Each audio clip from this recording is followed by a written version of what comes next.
Então, dois, três. Welcome. Bem-vindos e bem-vindas to our exciting Amazonian Leapfrogging Conference on tackling the climate crisis and social inequality with nature-based solutions. My name is João Bill.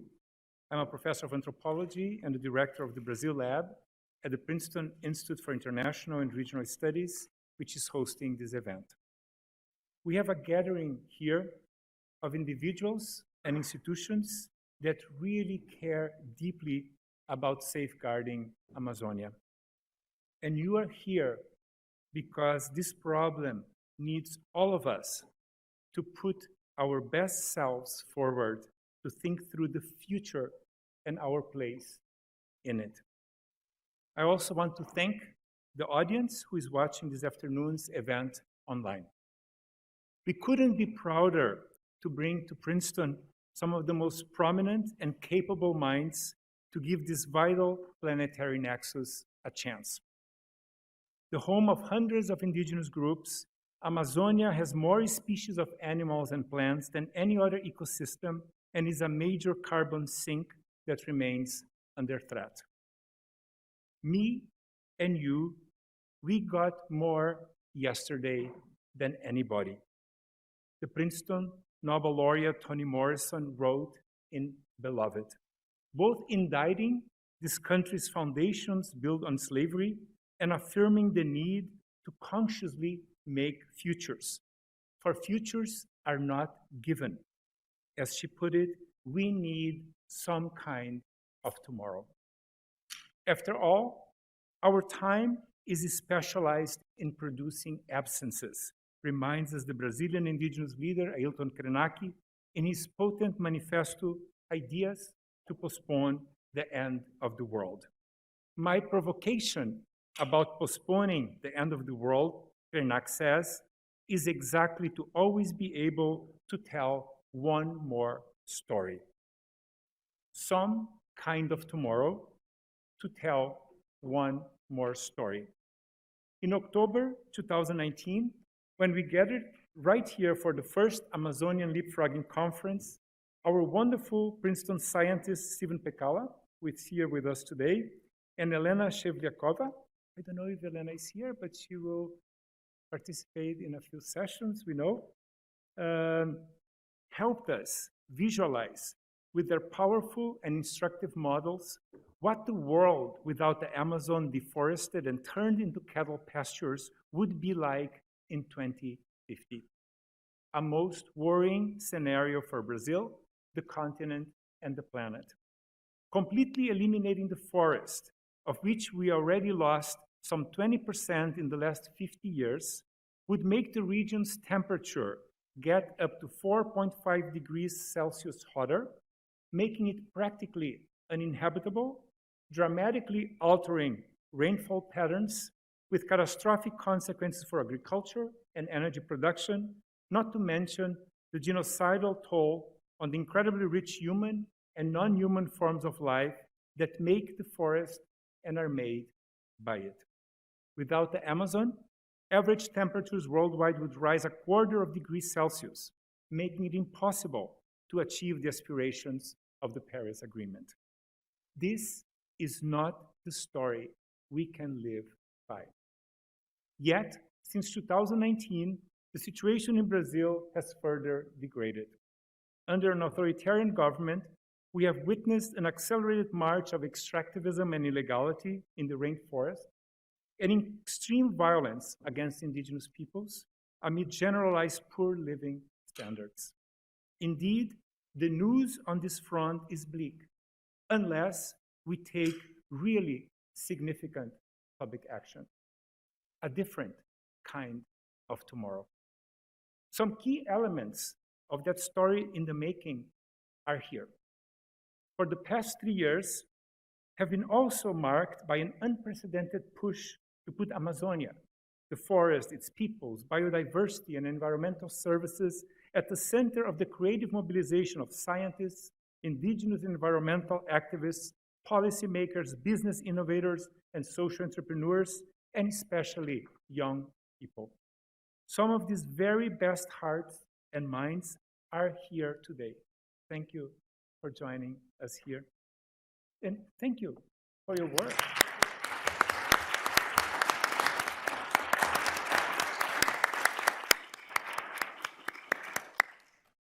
You are here today to share your knowledge and vision as we together wrestle with this most pressing reality. Princeton's service to humanity passes through the Amazon and its safeguarding, a critical nexus in the fight for the planet's green shift.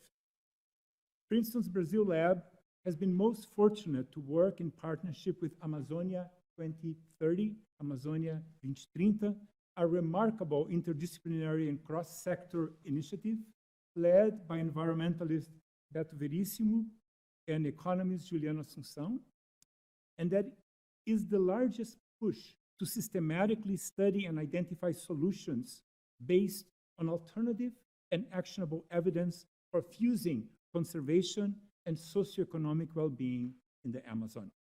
We are humbled by your presence. We want to learn from each other and take all the efforts being forged with such great urgency and commitment from so many quarters and countless more to a new threshold. Our generation's defining story. I want to take a moment to thank our Brazilian partners for all their work, especially Beto Verissimo, Juliana Assunção, Tasso Azevedo, and their brilliant teams at Amazonia 2030, Amazon Climate Policy Initiative, and MAP Biomas, the vital connecting tissues of this conference. It was no easy feat to put together a conference in the wake of a pandemic.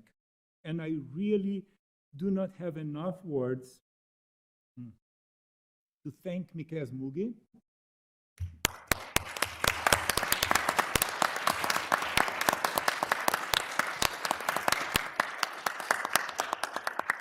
and Carol Daub, who cannot be with us this afternoon, and also Rodrigo Simon, our communications liaison at the Brazil Lab, for all their intellectual input, extraordinary help, and care. Thank you also to the staff of the Princeton Institute for International and Regional Studies and the students and postdocs who helped in matters big and small. It has been a great, great pleasure collaborating with the incredible Gabe Vecchi, the new director of the Princeton High Meadows Environmental Institute, and Kathy Hackett, who is co-sponsoring this conference, together with the Princeton School of Public and International Affairs. We will soon hear from Dean Amani Jamal, and we deeply appreciate PIA's support in this timely venture. We are also grateful to the support of the University Center for Human Values, the Program in Latin American Studies, and Princeton's Communications Office. And a big, big thank you to the Brazilian indigenous artist. And you guys saw the image in the poster, right? That the artist Denilson Baniwa, whose visionary artwork actually captures the dynamic, life-affirming values of an Amazonian leapfrogging. So thank you, thank you, thank you for being here. We are up to a great start, looking forward to the incredible conversations, and please do not hesitate to reach out to us if you need anything, and we really want this to be a space of us to flourish together towards this Amazonian leapfrogging. Thank you all for being here.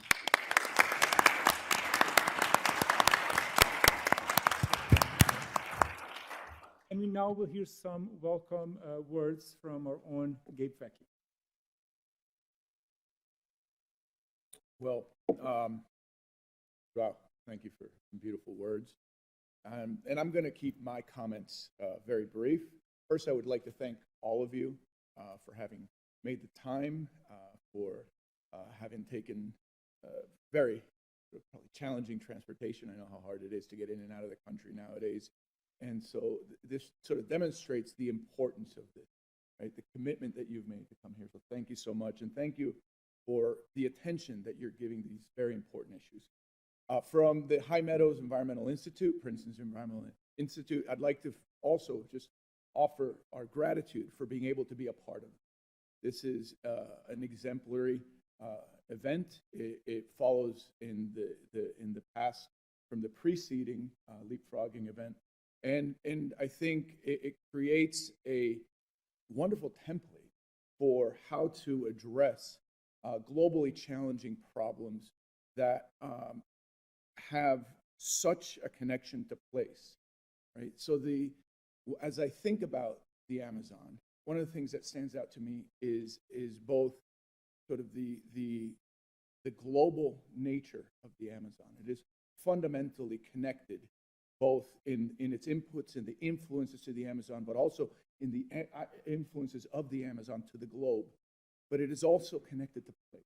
The Amazon cannot be anywhere else. And the peoples, the animals, the plants of the Amazon are also of that place. And this is the world that we're in. It's a world of connectedness, but it's also a local world.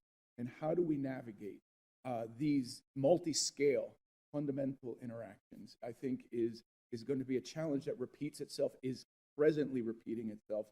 And so this collection of people who have a deep, deep connection to the Amazon, who have multiple interests in the Amazon, is a path that I think we should try and replicate, that has an opportunity to serve as a model for other activities. I would also just briefly like to mention what the High Meadows Environmental Institute. The High Meadows Environmental Institute is Princeton's institute to study the earth and its interconnection across disciplines. We are an institute, we're not a department. We function across departments. We are rooted in the natural sciences, but we are fundamentally connected to the humanities, the social science, to engineering. And that is sort of the essence of how we try to approach these very complex interactive problems. In that regard, we mirror our real world partners here that are arriving, in that you come from a number of different disciplines, and we're trying to work together. So this is from the academic side, and then from the real world side, we have a nice mirroring. The challenges that we try to address in the High Meadows Environmental Institute cannot be addressed by any single discipline or by any single person.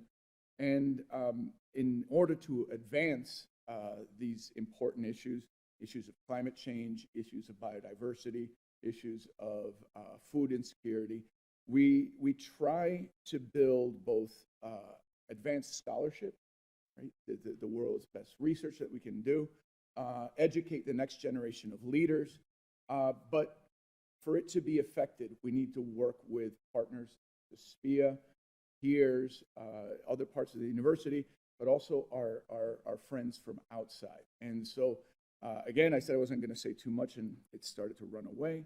So I am going to stop now and really listen to, hopefully, these wonderful, inspiring words that come next. Thank you so much for being here.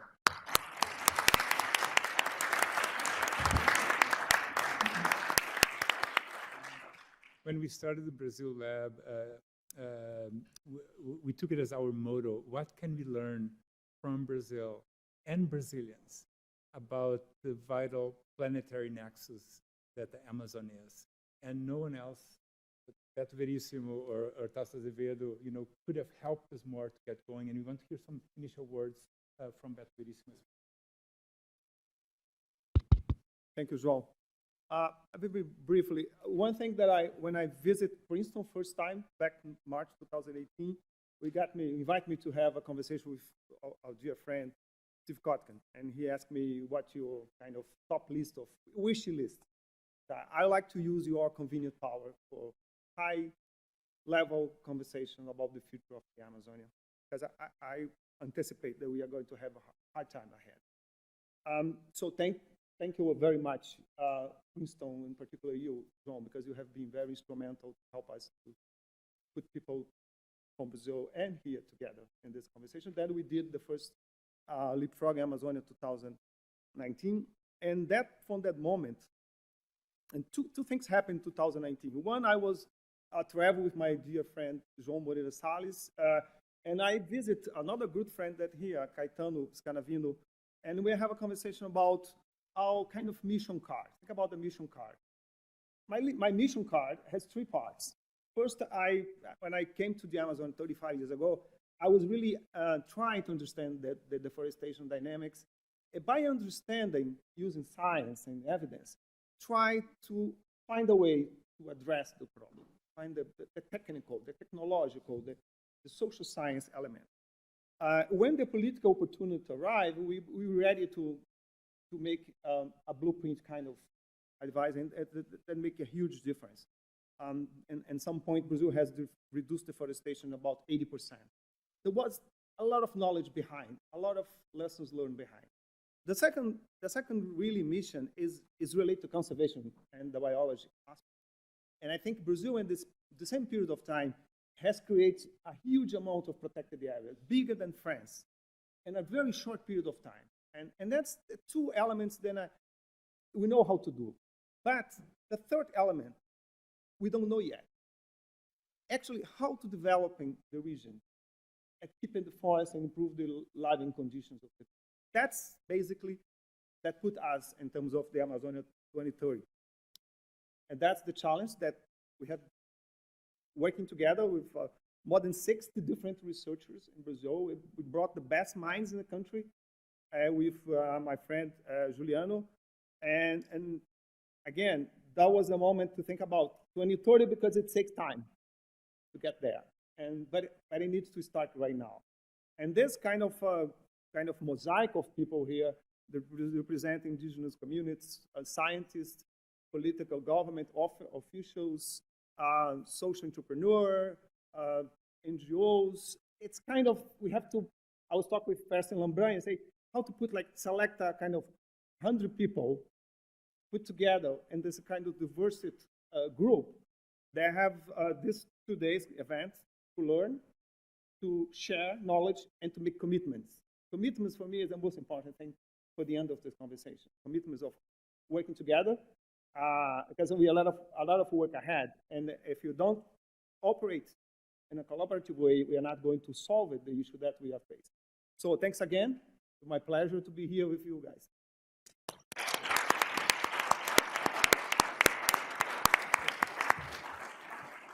So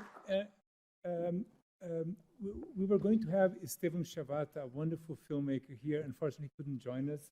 And he was going to introduce a short film. It's a 6-minute film that actually Beto Verissimo and Tasso Azevedo and colleagues, together with Estevam Chavata and the Oscar winner Fernando Meirelles, concocted in 24 hours to present to the Supreme Court. The Supreme Court said, show us what's going on in the Amazon. And using the power of evidence that they collected over decades of work, but also the power of storytelling, they concocted this 6-minute film, and we want to start the conference showing the Amazonian tipping film.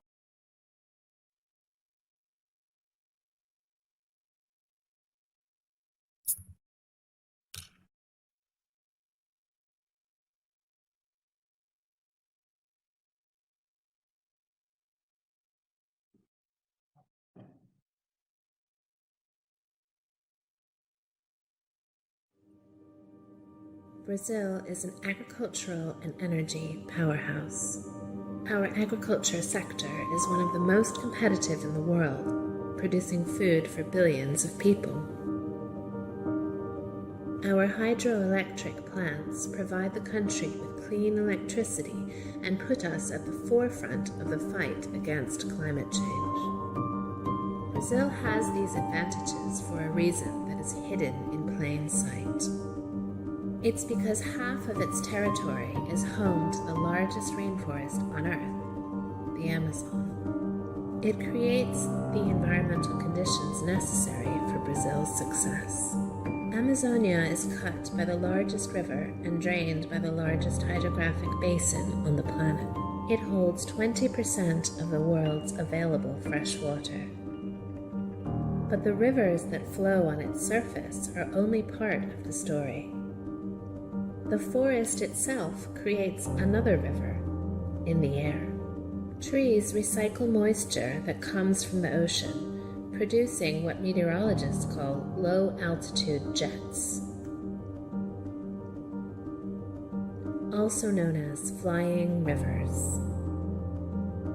They They are large, wet masses with the volume of another Amazon river that travel to the south and bring rain to crops and hydroelectric reservoirs. When the flying rivers fail, the rest of the country suffers. The record drought that hit the Pantanal in 2020 was due to an interruption in the jets of moisture from the Amazon. This episode highlights the role of the forest as a climate regulator. It prevents the impacts of global warming from being even more severe, either by absorbing our pollution or by storing CO2 in trees and soil. Indigenous lands alone store an amount of carbon equivalent to almost a year of emissions from all of humanity. Destruction of the forest puts the global climate at risk. Additionally, the Amazon holds an economic potential that is still unknown, that of biodiversity. Scientists have been cataloging the region's fauna and flora since the 19th century. And even today, they discover a new species every 2 days. But the more than 40,000 species already identified are believed to be just a small fraction of the total that exists. From this diversity come products that today make up global supply chains worth billions, like cocoa and acai, which in the state of Pará create more revenue than soy. This biological diversity is a product of evolution, but also of human presence. The ancestors of indigenous peoples were already living in the forest 12,000 years ago. They transformed the Amazon into a center of cultural and technological innovation. Domesticated plants, changed the geographic distribution of trees, and even created a kind of fertile soil that exists to this day throughout the basin.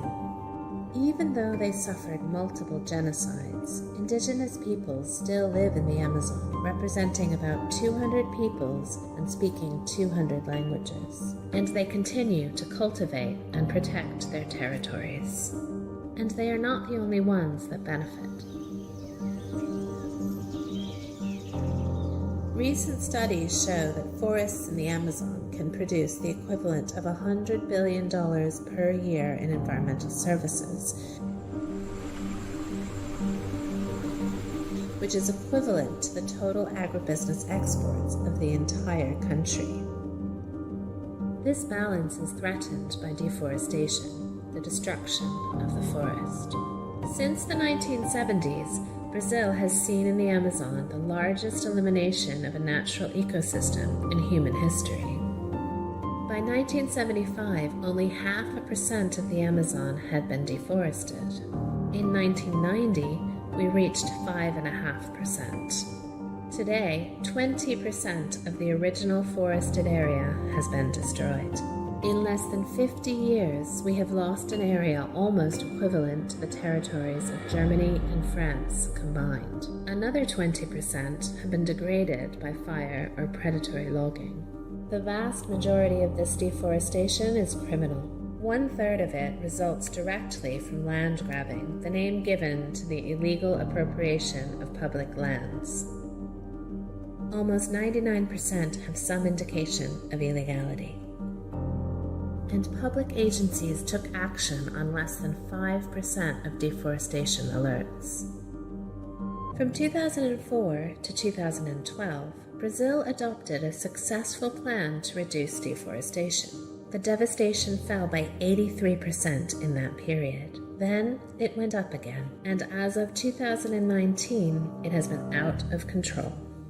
It isn't only deforestation that has exploded in the forest. The rise in the price of gold in recent years, coupled with reduced control by the state, caused a gold rush in the region.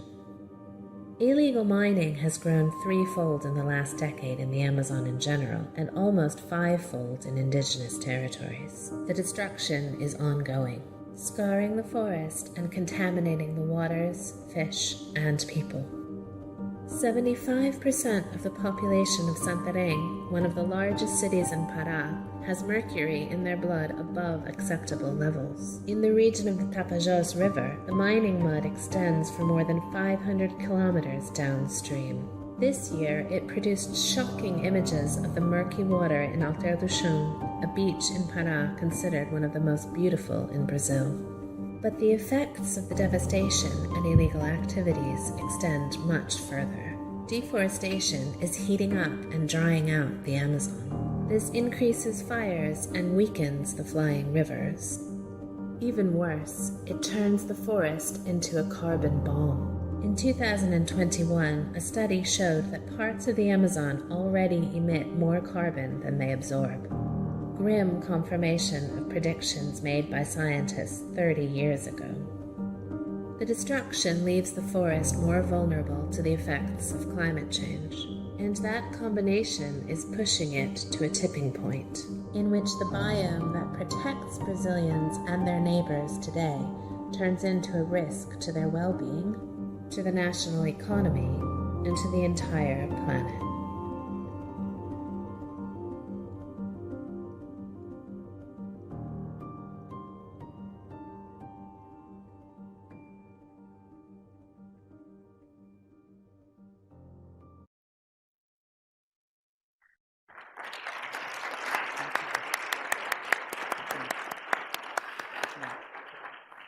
So it's a singular honor to have Amani Jamal, the Dean of the Princeton School of Public and International Affairs, and Edwards Sanford Professor of Politics and Professor of Politics and International Affairs at Princeton University, to introduce our distinguished, most wonderful keynote speaker, Chai Surui. So we will have Amani say a few words. Thank you so much for hosting us, Amani. It's a great pleasure to have you with us. Thank you. Thank you for that, Joe. The honor and privilege is all ours at SPIA. It's my great honor to be here. Forgive me if I mispronounce, but boa tarde. Very nice to have you all. The Amazon rainforest is a global hotspot of biocultural diversity with more than 400 indigenous peoples and more species of animals and plants documented than any other ecosystem. It is also a massive carbon sink on the brink. The forest is simultaneously one of the planet's most threatened ecologies and a bastion for biodiversity sustainability. Studies show that deforestation rates are significantly lower on areas governed by indigenous peoples in the 9 countries that comprise Pan-Amazonia.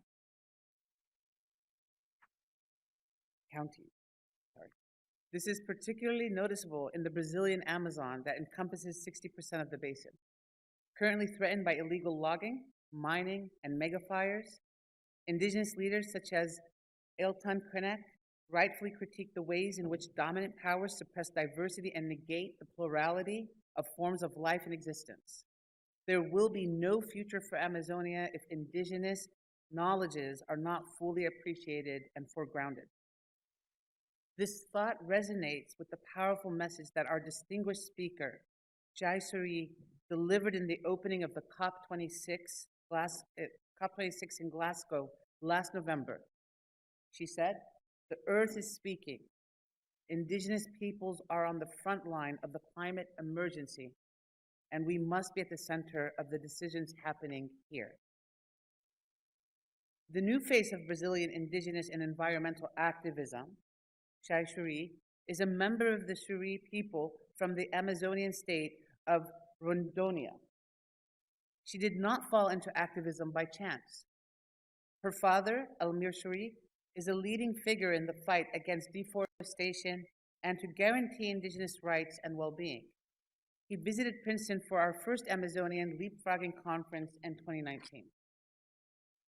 From her father and her mother, the historian and activist Nedinha Banderi, Chai learned early on about the critical importance of a focus on education and of engaging multi-sectoral partnerships.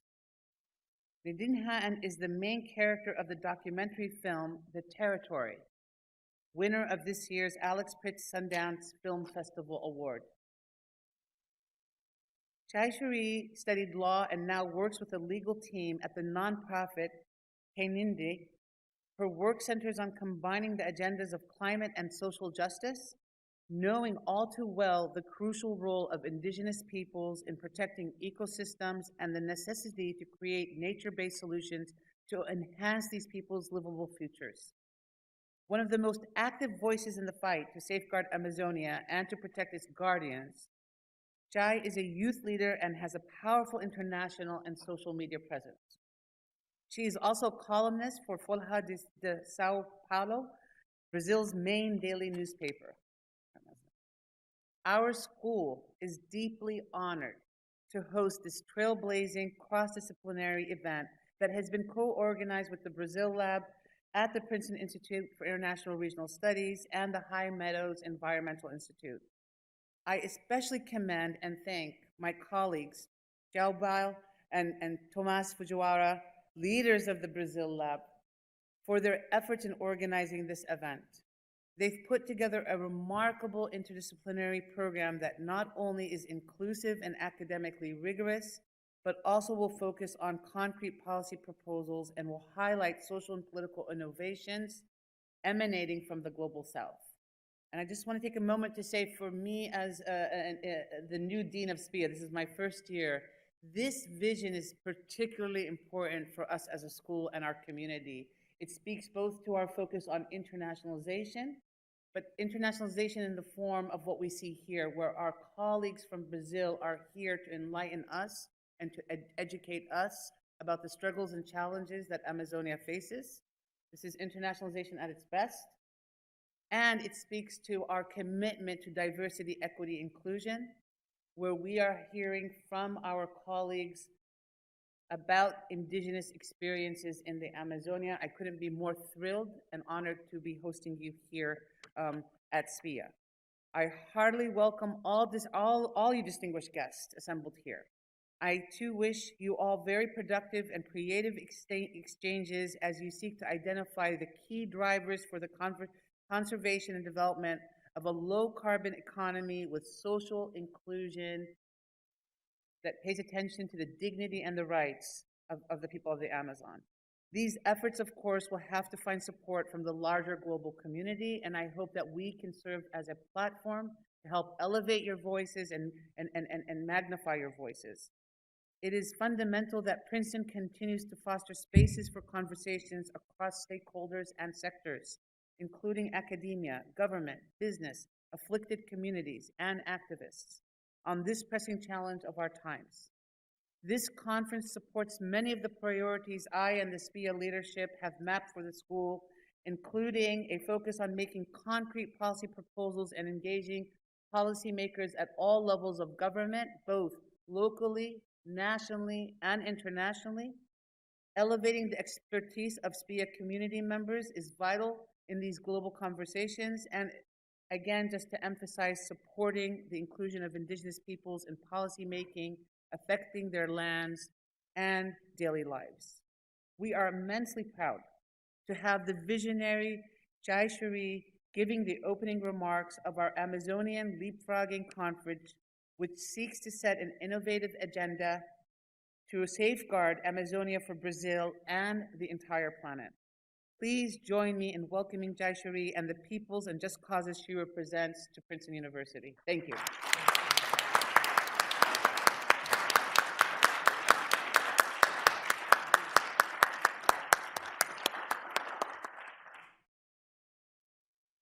Thank you. We passed around copies of Chai's presentation if you want to follow in a reading form as well.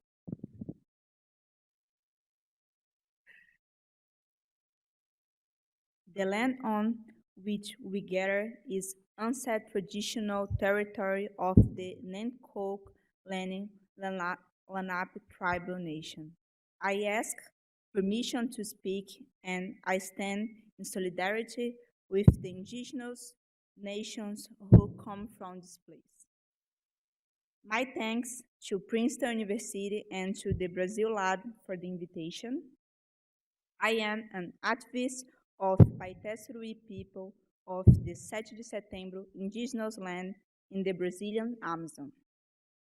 Indigenous peoples have spoken for thousands of years about the importance of respecting life, whether it be human, animal, or nature itself.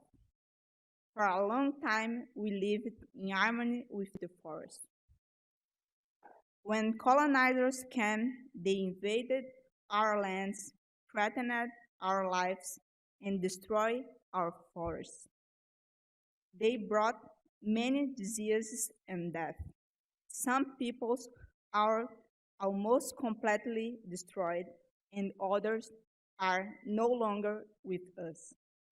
Our ancestors bravely resisted. Today, the forests in Brazil are still standing wherever indigenous peoples are to be found. But the colonizer never left. Our lands are still being invaded and our lives are still being threatened. We are suffering the consequence of the climate and humanitarian crisis. The Brazilian government is undermining protective agents and environmental legislation. It has expressed a desire to end the demarcation of indigenous land and to open them up to mining. Deforestation is advancing on our territories. As we speak here, white cat prospectors have burned down homes on the Yanomami indigenous territory. They have raped and killed little girls. An entire community is missing. We are seeing the largest increase in deforestation in 10 years. According to the IPCC report, the Amazon is losing its ability to absorb carbon and help regulate the planet's climate. Environmental catastrophes are affecting people across the world. We have resisted for 500 years, and we continue to resist. Always putting into practice solutions to postpone the end of the world. We protect our territories. We work the land organically and sustainably, and we reforest. For we understand that we have reached a point at which we must return to nature what has been taken from it. But we need help.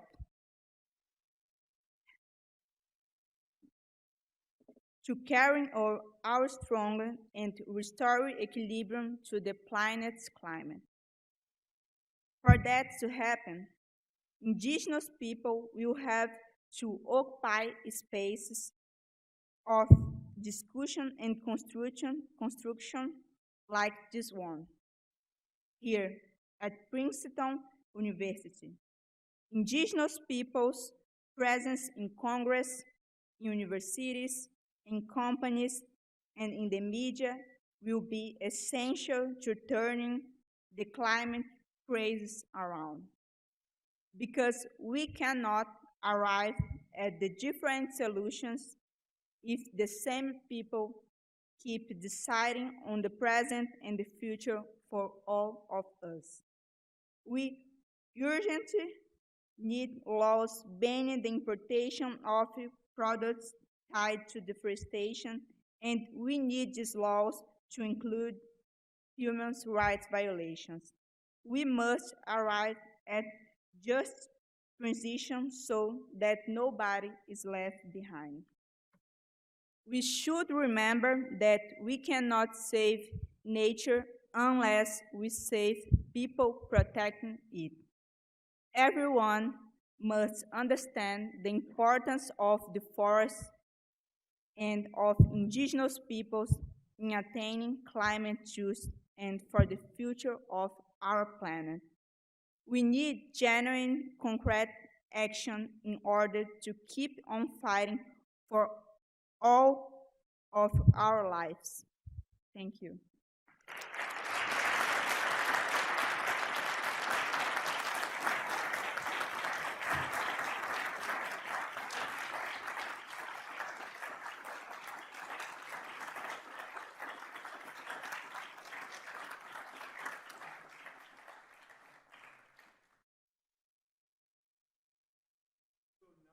We are proceeding to our first session. So we invite Tasso Azevedo, Marina Irota, and Stephen Pekala to join us here at the table. And again, Dean, Kamal, thank you, thank you, thank you. I hope you have a remarkable that I'm sure you will have. So thank you all for joining us.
Okay, so we're here for our first session now, the Amazonian Nexus in the planet's green shift.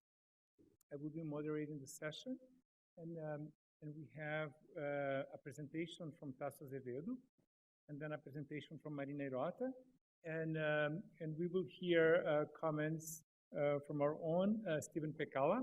And in your folder, you will find their bio sketches. So for the sake of time, we will limit our introductions. So how are we doing, Tasso? You ready to go? So, Okay, here the amazing Tasso Azevedo.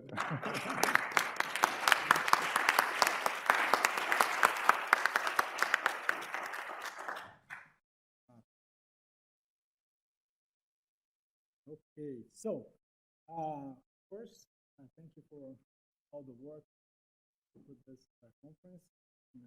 Pleasure to be on this as well.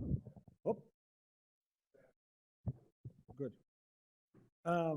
Yeah, so pleasure to be here with all of you. This was originally we will have like people in three in this panel, me, Annie, and Marina. So Annie couldn't come because of visa issues. So, but we worked together on the presentation. So I hope I can represent well these ideas. And then we more or less divide our time. I will talk about what's going on the ground, and Marina will talk about what's going on the top. Okay. Yeah. So, and also to understand like, in terms of structure.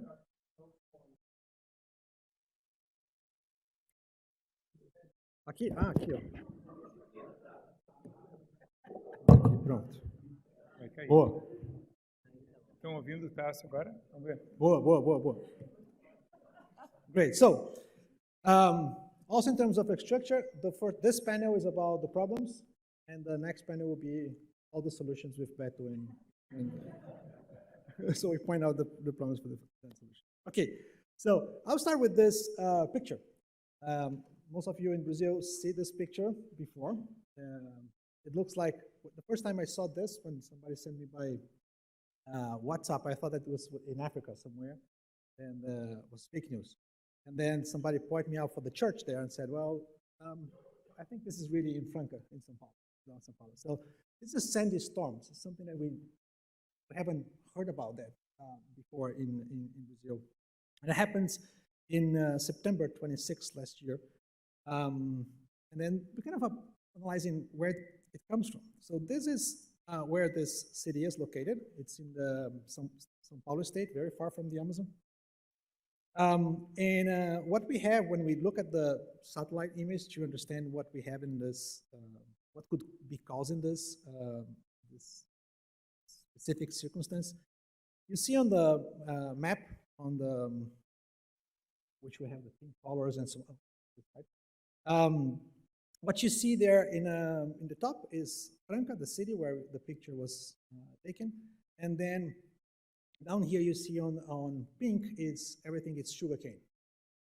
So to locate yourself in the map, and then the green obviously is forest and so on.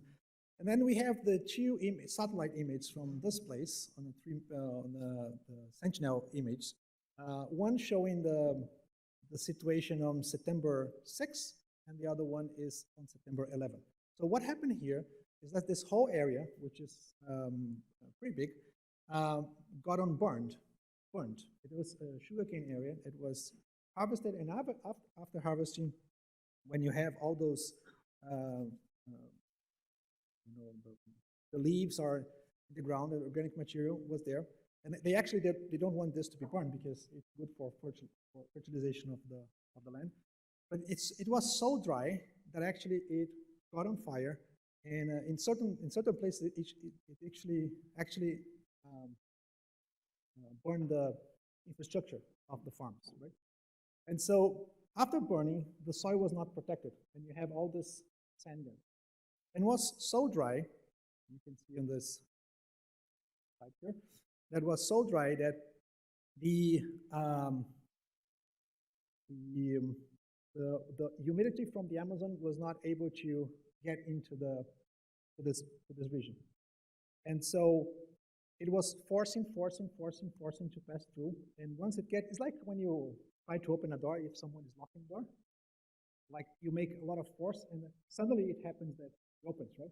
And this brings all this sand and put it up, and then we have this disturbance. And I would just, in this graphic on the left side, it's interesting to see the 5 regions in Brazil, and the only region that we don't have like more drought years on this century is the South region. But if you take the North, Central-West, Northeast, North, all of them, you will see like every single year, and most of the months, you have less rain that you used to have. So it's really like impressive. And so this is connected to what we saw in the fine rivers. Actually, this image is showing how the currents go from the Amazon, and then you see like this red point is where Franca is exactly where it ends the process of bringing humidity from the Amazon. So I'm showing this to talk about something that is not happening in the Amazon, but is actually affected by the Amazon. This is the type of service that the Amazon is providing. We also had big fires in Pantanal. It's the largest wetland that we have in the world, and the records of fire in Pantanal, it's connecting to the amazing loss of water surface that we had. This is data from Mapiomas Water that's led by Carlos Souza, which is here, and we'll be talking to tomorrow also. And it basically, if you take like, consider, water in 1 year, any pixel that stays as water for 6 months, then we have 60% drop on water surface in Pantanal during the last 3 years, which is really, it's just drying. And most of the water from Pantanal comes from the Amazon, from this process in the Amazon. So we have been studying for the last 7 years the land use change with collection of organizations, like 40 organizations in Brazil, dedicated to understand what happens with every single piece of Brazil in terms of transformation of the use of the land and the land cover. So to do so, we build up on using satellite image so we can look backwards seeing the collection of Landsat images available, and then we're using a lot of artificial intelligence, machine learning, and working through a collaborative work with all those organizations. We produce those annual maps of Brazil on a 30-meter resolution. And so this allows us to have, to understand what happens in each 30 by 30 piece of Brazil. So if you click in any one of them, you can actually see the story of the pixel. For example, this one was forest between 85 and 2002, and then it turns into pasture for 2 years, and then it turns into agriculture. So imagine you can have this for every one of the 9.6 billion pixels of Brazil, and then you can tell stories, or you can actually see the things moving around along the time. So with that, we get some of the information. I just showed this to show how we get the information that will come afterwards.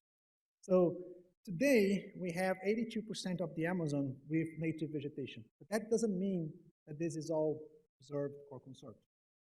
It actually includes 2.5% of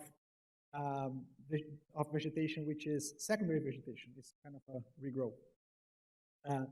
Most of the area that is not natural in the Amazon is actually pasture land and cropland. But the thing is, so 82% seems a lot. But if you look at the process, it's actually happening very fast, and we saw this on the video. So this is showing what's the path in which the deforestation and the loss of forest is happening from the outside to inside the Amazon. So if you compare 1985 and 2020, you can clearly see the difference between what you have before and what you have now.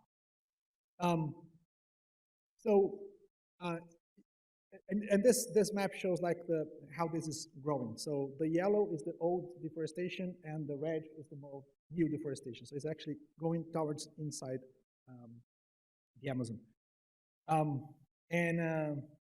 Just as a curiosity, what you see, like sometimes you see some areas which are kind of no deforestation in big areas. This is indigenous lands, most of them, or protected areas. So it's really showing the protected. So we lost, in terms of the net loss of natural vegetation between this 85 and 2020 was about 44 million hectares, which is, yeah, I think it's like, Size of California, yeah, good. Yeah, and then, but the way this is distributed it varies according to the land tenure. I just want to call the attention for this data. For example, if you take all the loss that happened between 85 and 2020, in terms of the indigenous lands, which represents 20% of the, almost 25% of the Amazon, we are talking about the loss of it was less than 1% of what they have in forests back in 85. And if you look at the private lands, they lost 20%. So that's the difference of land tenure matters a lot. But the thing that worries a lot is that the deforestation that is happening on these protected areas are increasing in the last years. And very significantly on the last 3 years.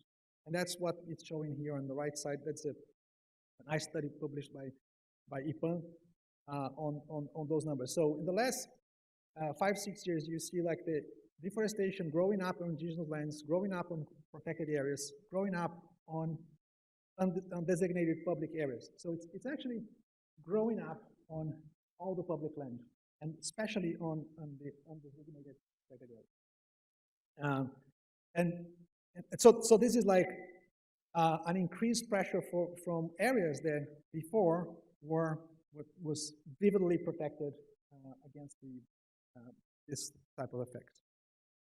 The other thing that is interesting to note, this is a map that what we did here is kind of separate the municipalities according to the amount of forest that they have. And you can see that there are municipalities in the Amazon that has less than 20% of forest cover. like less than 20% of forest cover. It's like most of the municipalities in São Paulo will have more than that. Like, so this is the what is considered like healthy to have at least minimum in any municipality in the world is considered 30% is the minimum that you should have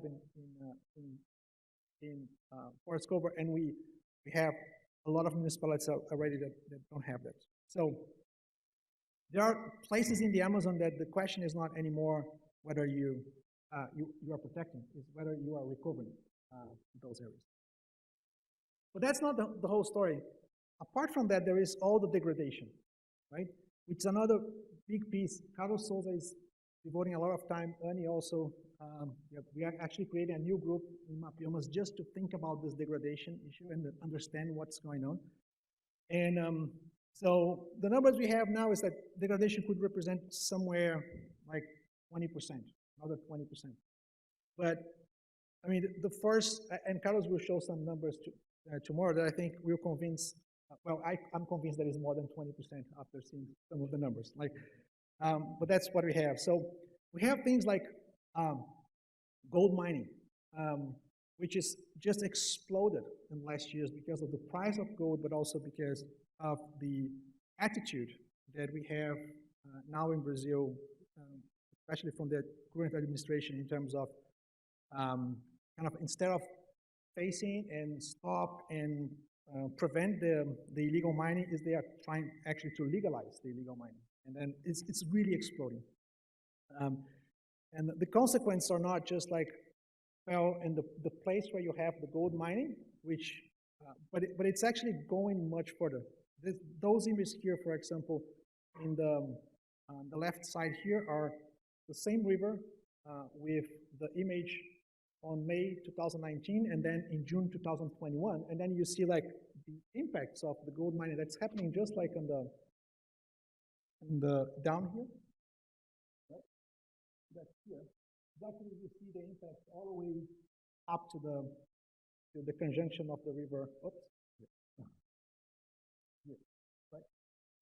So we find out traces of contamination of water and sediments 500 kilometers away from the points where you have the gold mine. It's like, it's really, really striking. There is also logging. The last assessment that Amazon, Imaflora, and Desan, to the CIMAX system that also Carlos is leading, is that we had about 4,500 kilometers of logging just in 2020 in the Amazon. Most of that, at least 80% of that, it's illegal. So, another force of degradation. Then there is roads. I use here the number that we have for 2018 because I know that Carlos tomorrow will talk about the new numbers that are just coming out. So probably will be much worse. I don't know. So let's see what's going on. But it's like, it's just amazing. Like you have roads everywhere. And every place where you have a road, you have an opening that it's leading to degradation. Then we have fire. So we have measuring the fire month by month since 85. And in this period of 85 to 2020, at least 16% of the Amazon has burned at least once. And half of that burned twice. So kind of then you can imagine what sorts of impacts we have. And you have to remember that the Amazon was not sweet for burning. It burns because somebody put fire.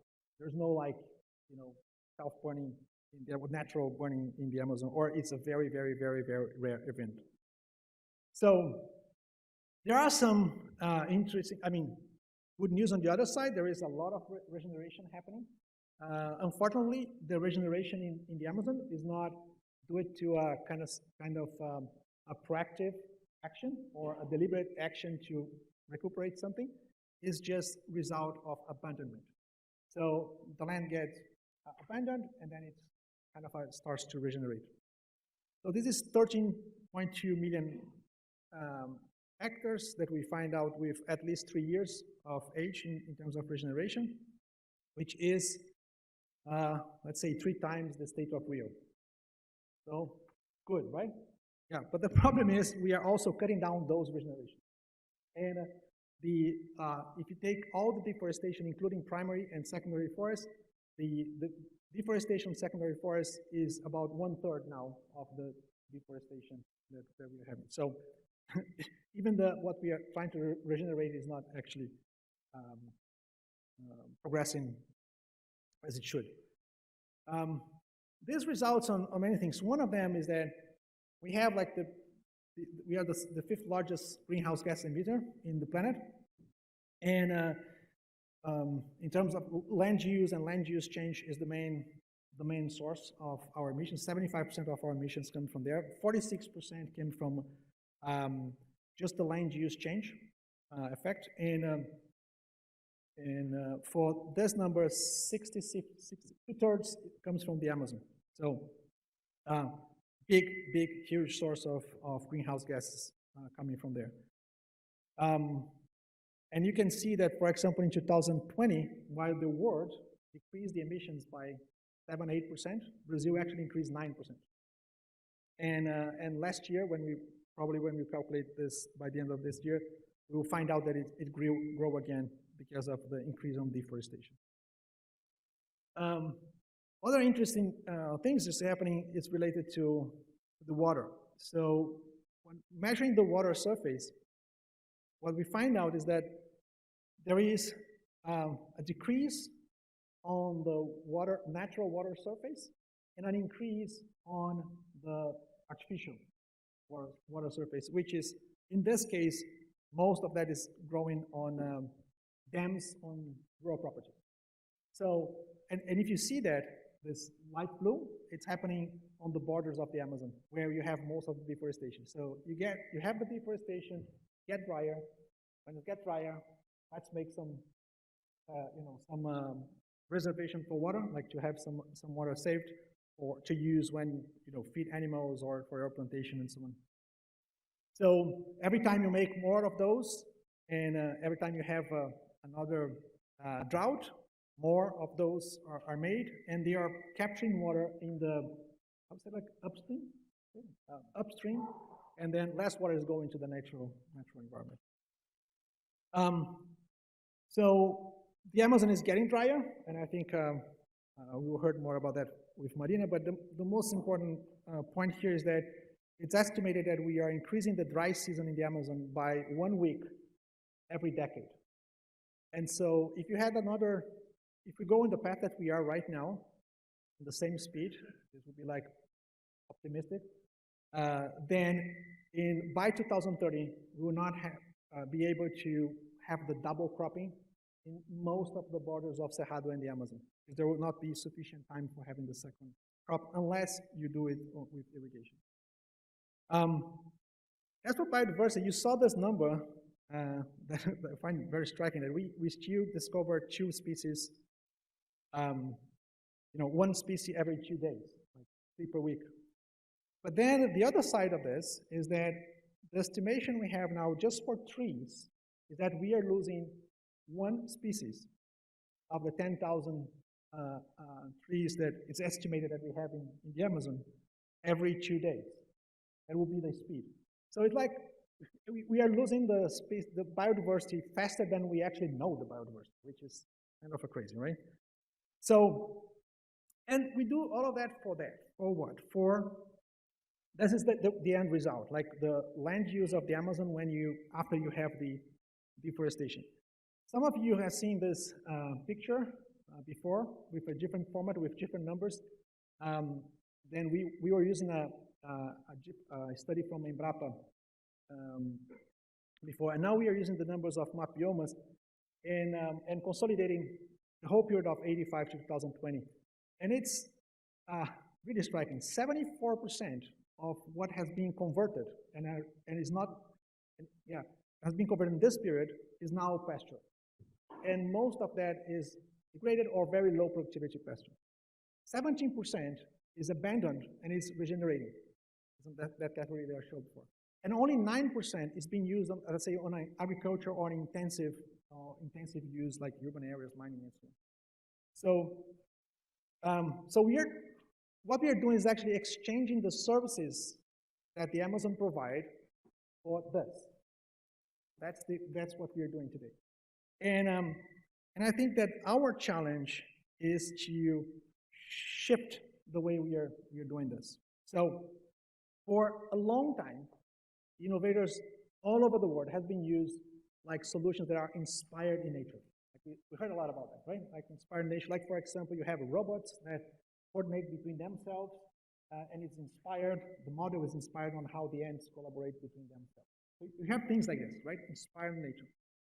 Then we have, but those solutions that are inspired on nature, which like you see the nature there, and then you kind of take some information and do something. It's cool. Also, there is like solutions that use the nature or are derived from the nature, like wind and solar energy. But they are not enough if we want to get the world to sustainable development in large scale within the ecological boundaries of the planet. And so that's why we need to go beyond that. And there is the whole thing now, you heard everywhere, right, about this nature-based solutions. What is nature-based solutions? It's solutions that goes much beyond just to inspire. It actually, you use the power of the ecosystems itself to actually provide nature services. And it's difficult to think of something in the planet that is like the Amazon in terms of providing incredible services in large scale to all of us. So I think in a world that is actually moving towards the nature-based solutions, we have to think on the Amazon on the center of that, to be the center of these solutions. And so that's why I just come back to the last slide from the last presentation we did in the first event, which we have this vision of having the Amazon on this 4-4-2. Like if we're playing soccer, this is the kind of strategy on the soccer. So 4% on the full defense, right? So protection, 40% on sustainable management, like middle field, etc. And then 20% that would be for intensive use, but with regenerative agriculture, mining, urban infrastructure. So in a way that this 20% is also providing services, because you cannot just rely on what we have conserved yet, because as we see, we are losing those services. So that's kind of the vision that we want to see, and I hope that in the next days we'll have, with the studies that we have on the last weeks, the next 3 years, to have some insights of how can we actually do this 4-4-2 real.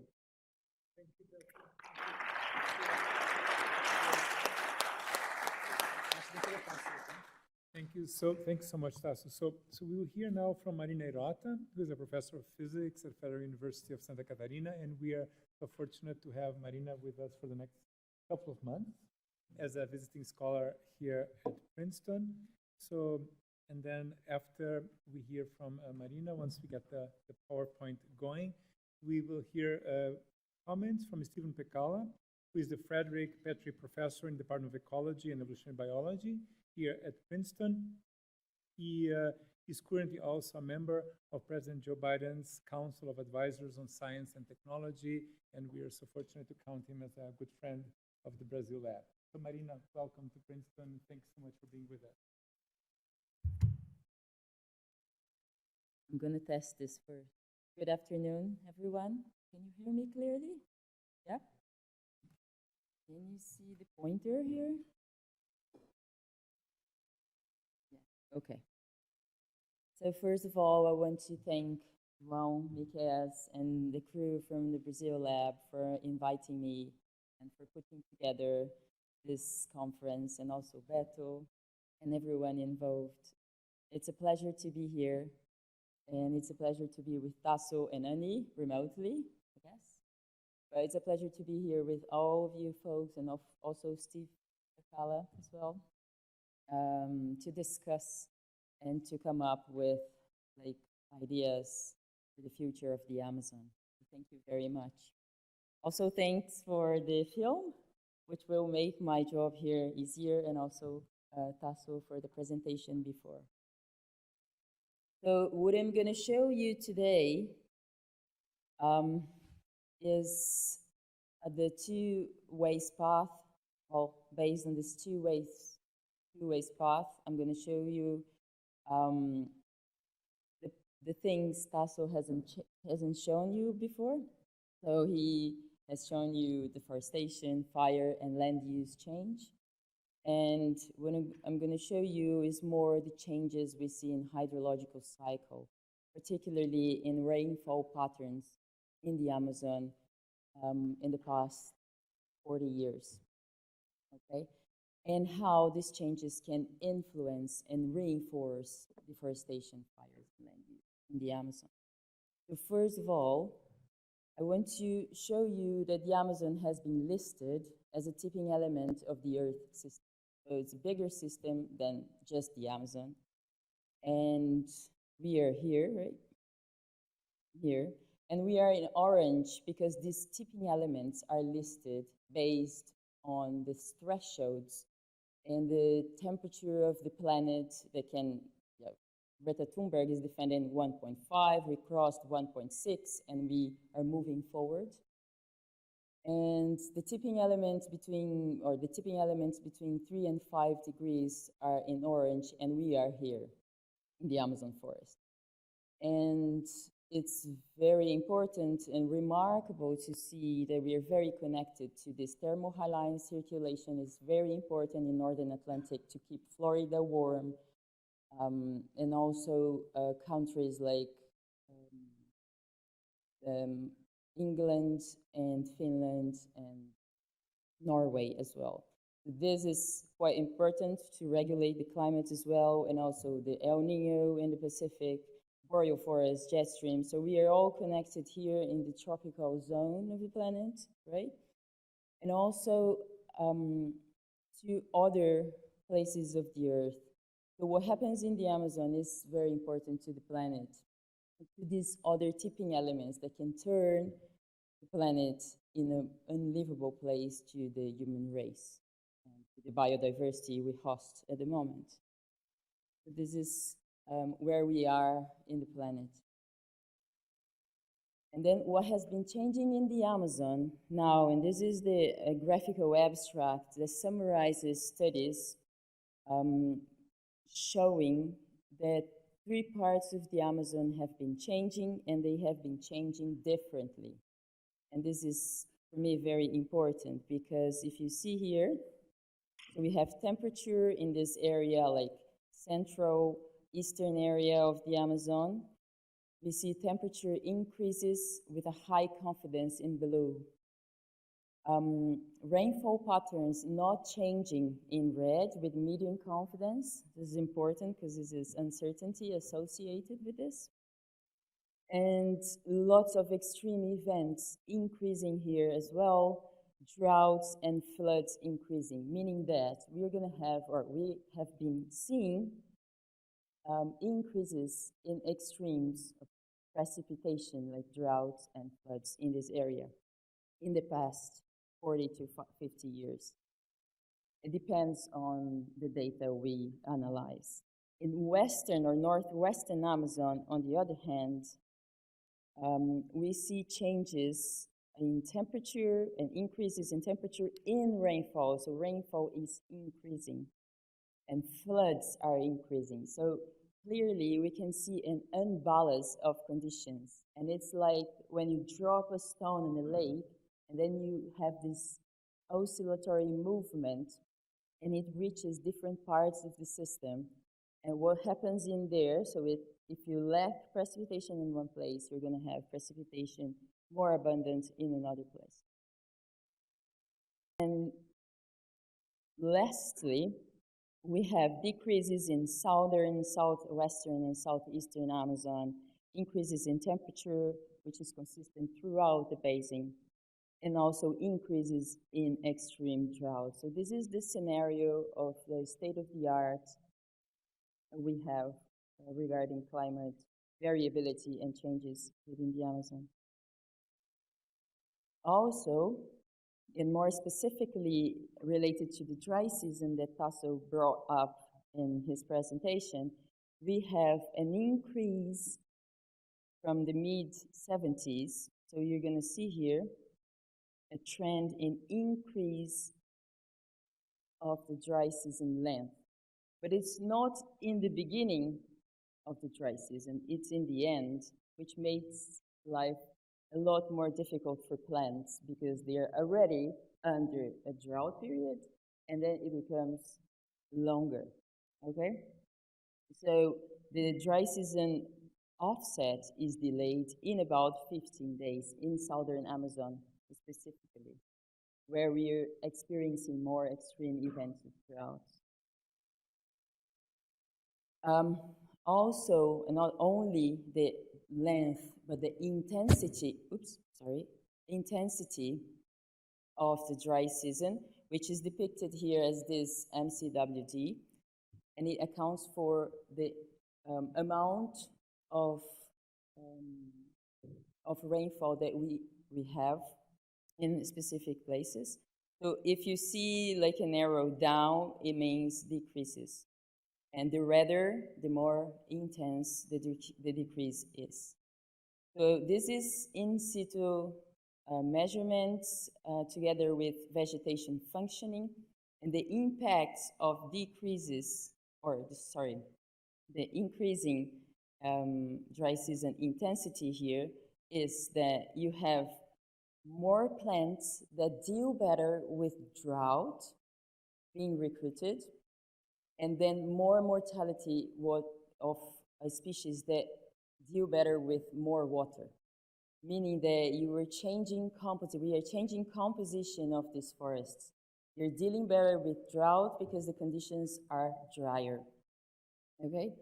And what happens in here is that you lose biodiversity in terms of taxa or the species composition, and also the functioning of the forest is different. And the fluxes to the atmosphere are different, meaning that you can have more or less evapotranspiration, more or less rain, more and less rain means less forest standing. So you have feedback mechanisms driving this system and influencing the balance between growth, recruitment, and mortality rates. But I think we are lucky here because the net effect is that although we are shifting functionality, it's slower than climate change. It's slower than the intensification of the dry season. And this means that the forest is still absorbing the impact of this change. And if not, we could have changed it more. Okay? So if it keeps this in this rate, we can have a shift in composition, biodiversity, and functionality of the forest. But I want to point out that there are no measurements in southern Amazon, or southeastern Amazon, sorry. And I want to point this out because this had been broadcasted very widely, right? This is the study from Luciana Gatti et al. And exactly in southeastern Amazon, they detected that the Amazon now is functioning as a carbon source, right? And this is quite news, it's very important news. And they accounted for deforestation, rainfall, and temperature in the dry season peak, which is when plants are more stressed. And they subtracted fire events, because when you have fire events, you do have a carbon source, right? You're releasing carbon to the atmosphere constantly because of the fire. But what we can see here is that in the 3 regions of the Amazon that remained as a carbon sink, we have like a minus here. So it's still fire is more responsible to the source of carbon to the atmosphere. But in southeastern Amazon, we have a plus, meaning that the total amount of carbon released to the atmosphere minus the fire is still positive. So we have a carbon source there somehow, right? And this has been pointed out as a reason to believe that we have crossed the tipping point in this region, which might be the case. But we haven't shown this yet. Might be the case, right? If it keeps being a carbon source, then indeed we could have crossed. And then, especially saying, and also Tasso pointed this out for the Brazilian regions in general, I want to point the flying rivers from the film and also from what Tasso already said, they are also impacting, if deforestation takes place here, which is the case, as Tasso showed us already, because of this downstream effect here of cascading, we call it cascading moisture effect, we can decrease here in colors the resilience of forests in these regions of the Amazon basin. This is a measure of resilience, and it impacts also the basin, and not only the other parts of Brazil and the world, but it's also important for people living inside the Amazon. So this means that we have impacts or higher impacts in northern Brazil, or northern Amazon, and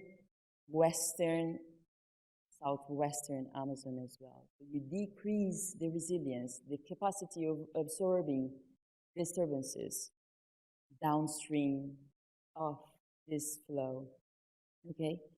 And then again, and this is just for the mechanism driving this, so deforestation increases, you decrease transpiration, and you have cascading effects downstream.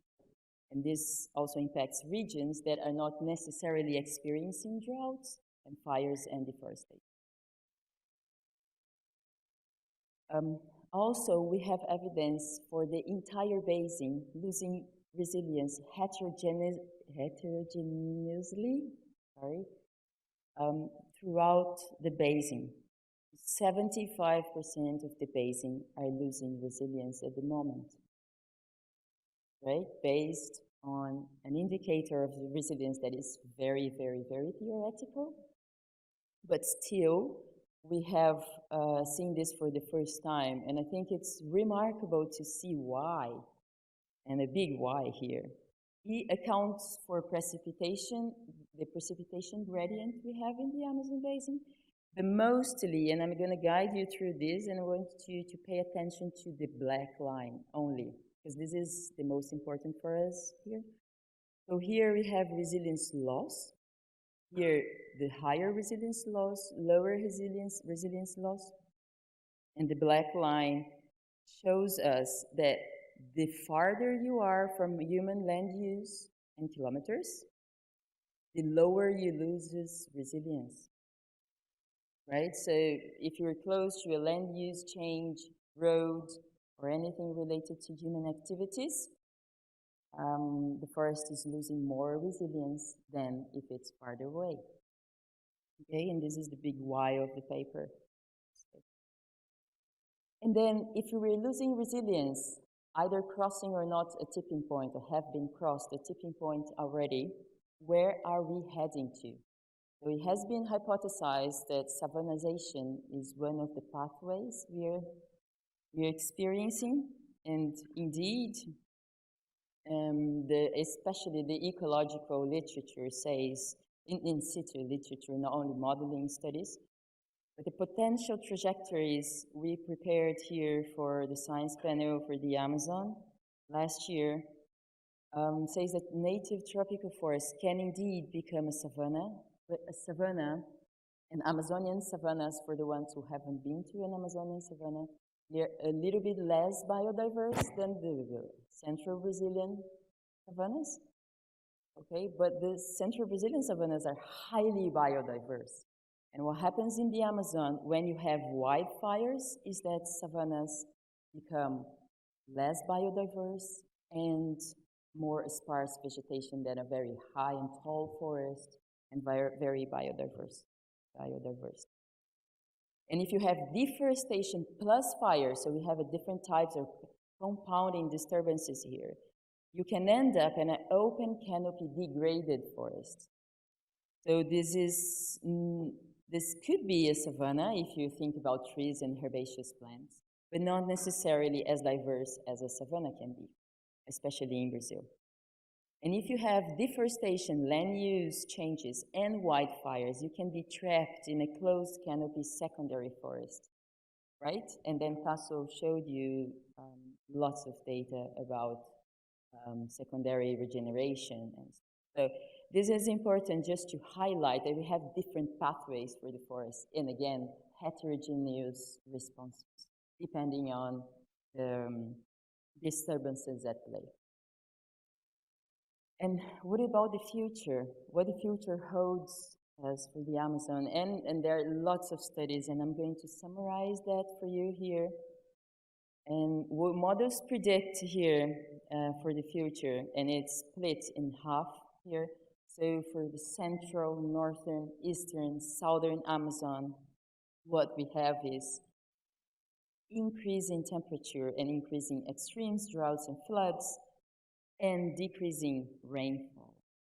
So when you get the projections from models, we have this type of behavior for most of the Amazon. Some extremes and lots of extremes, less rainfall in the mean, and higher temperature as expected, and already shown by the 2019 simulation Elena and Steve performed and showed you here. And for western part, the main difference is rainfall again. So it's like it's being distributed along the basin differently, right? So rainfall here is likely to increase in western part of the Amazon, where it already has higher or the highest totals for the entire basin. So this is for the future in terms of patterns. And I want to show you the impacts of this for the forest. And this is out of the Oven study. And it shows, and I selected here 4 of the models. One of them is the GFDL, which is the one Elena and Steve performed the simulation here. And it's the only one that is not consistent with the rest of the models for the future. So the rest of the models show the northern Amazon is at risk of tipping. So this is tipping, abrupt shifts, not only just changes, but the entire region turning into something else. That could be a secondary forest, a savanna, or an open degraded ecosystem, right? So northern parts of the Amazon are at higher risk.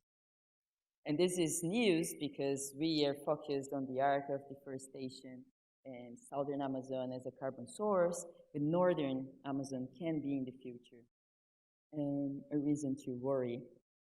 And then here we have the western Amazon at risk in GFDL model, right? So we have these 2 places, and again, I want to highlight heterogeneity in responses and not the risk of total dieback, but different diebacks along the basin at different times and different spatial scales. And this is highly important for the policies and for the actions we're going to take in the future. So just to summarize and put some ideas and main points for discussion, I just want to bring all the maps, or not all, but most of the maps here, just to show that we have heterogeneity in responses. And this is quite important. And how do we deal with this? And how do we deal with compounding effects in different spatial scales, temporal scales, and in terms of actions and policies we are going to propose, especially here, I guess. Right?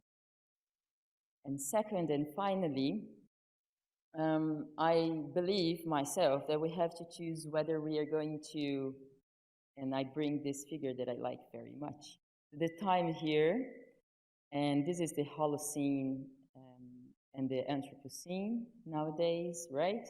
And we have been swinging from glacial, interglacial here every now and again for the past thousands or tens of thousands of years. And then we are taking this path for the Earth, and in here we have to choose. We can either take the path of controlling, to continue biodiversity or biosphere degradation, and wait and blame for science uncertainty for not taking actions, as we did for climate change in the past 50 years, right? Because in the 90s, the IPCC pointed out we were at risk, but we didn't listen. And of course, because of the uncertainty involved, and of course, for the Amazon projections, we also have uncertainty. But are we going to pay off or pay to see what's going to happen? Or 50 years to see, right? Or we get this Earth system stewardship. This is a theoretical model and in the figure. And then are we going to wait and see? Or we are going to take action as we did for the CFCs in the 80s, for example, very successfully, I guess. And for deforestation in the 90s, it has been decreased a lot, as we saw in the film. So we are able to do that. We just want to collectively approach that and remember that regardless of whether we're thinking about the Amazon as a climate regulator for the Earth system, or if we're taking one or few pixels of change that Tasso and I showed here, we are dealing with lives of people in the Amazon. And communities can be highly affected in terms of their health, especially, and their livelihood that they have been having for like tens of thousands of years. And this is very, very important to bring here today. So I think I want to thank you all for listening and for your attention. And I learned from Kai. Yeter. Obrigada, graças, thank you.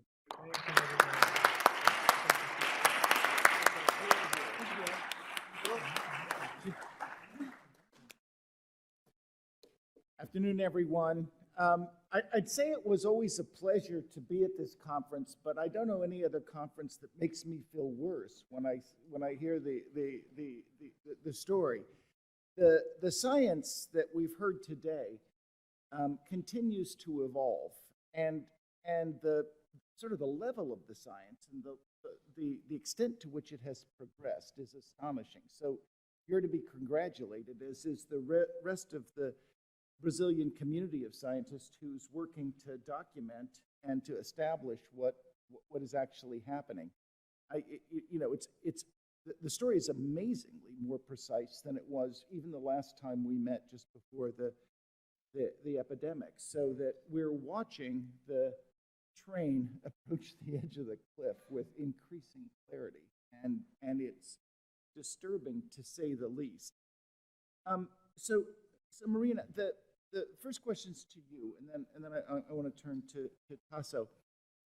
You many of the problems that Tasso talked about, and some of the effects that you talked about, are due to biophysical and other effects that are within the Amazon. Okay, changes in circulation of the air within the Amazon caused by events that happen within the Amazon, and then others are in fact controlled primarily by the global level of atmospheric CO2, which then changes global weather. These two, of course, can interact. But it's really important to separate the two, because the nations of the Amazon have control over the first, but they must rely on the rest of the world to control the second. And the track record for the rest of the world isn't so good.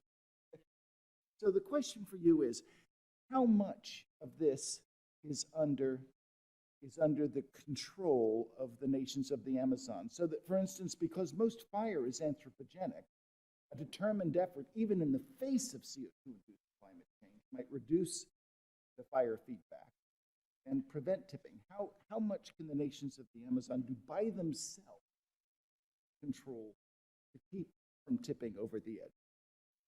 Yeah, thank you. It's a good question, I guess, right? I am afraid I don't have the answer of the percentage or the numbers to quantify that.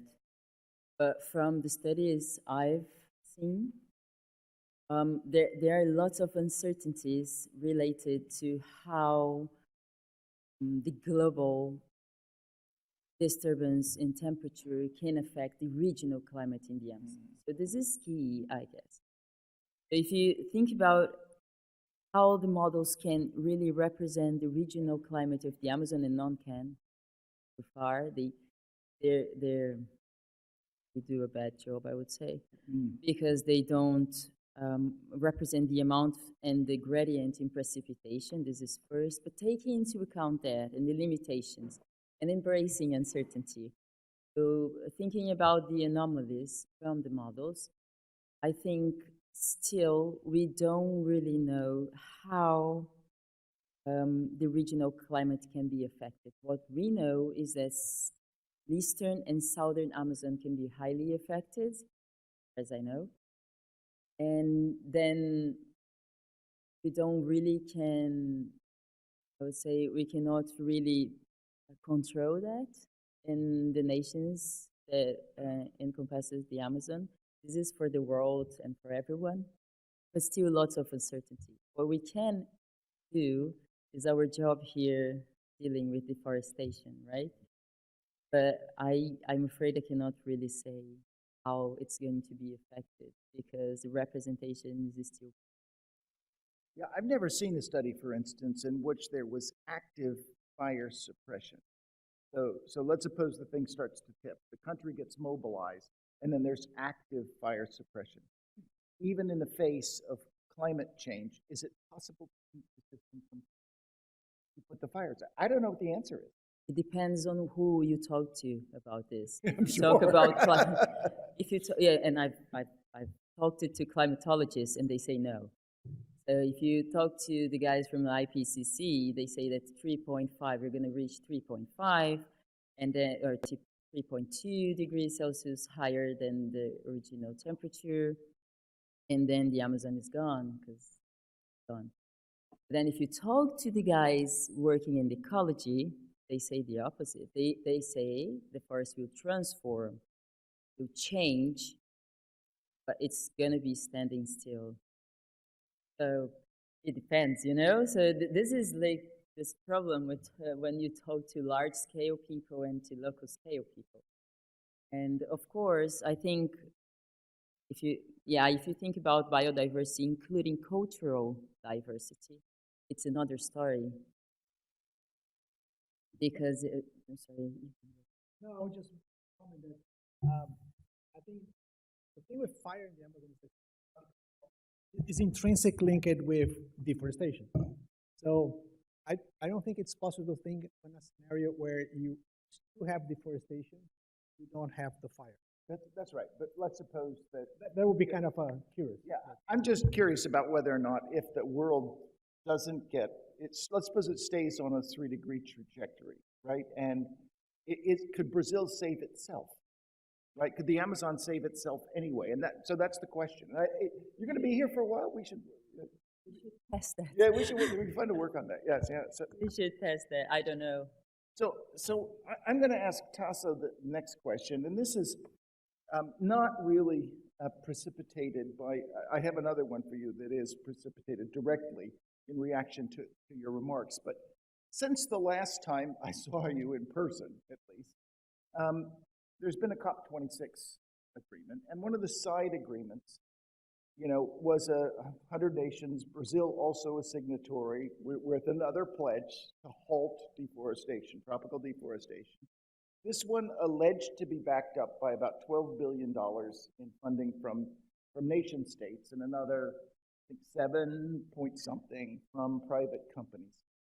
So the first question is there anything more than symbolic value here? Okay, is it important that Brazil was a signatory this time, or was that a cynical and symbolic action?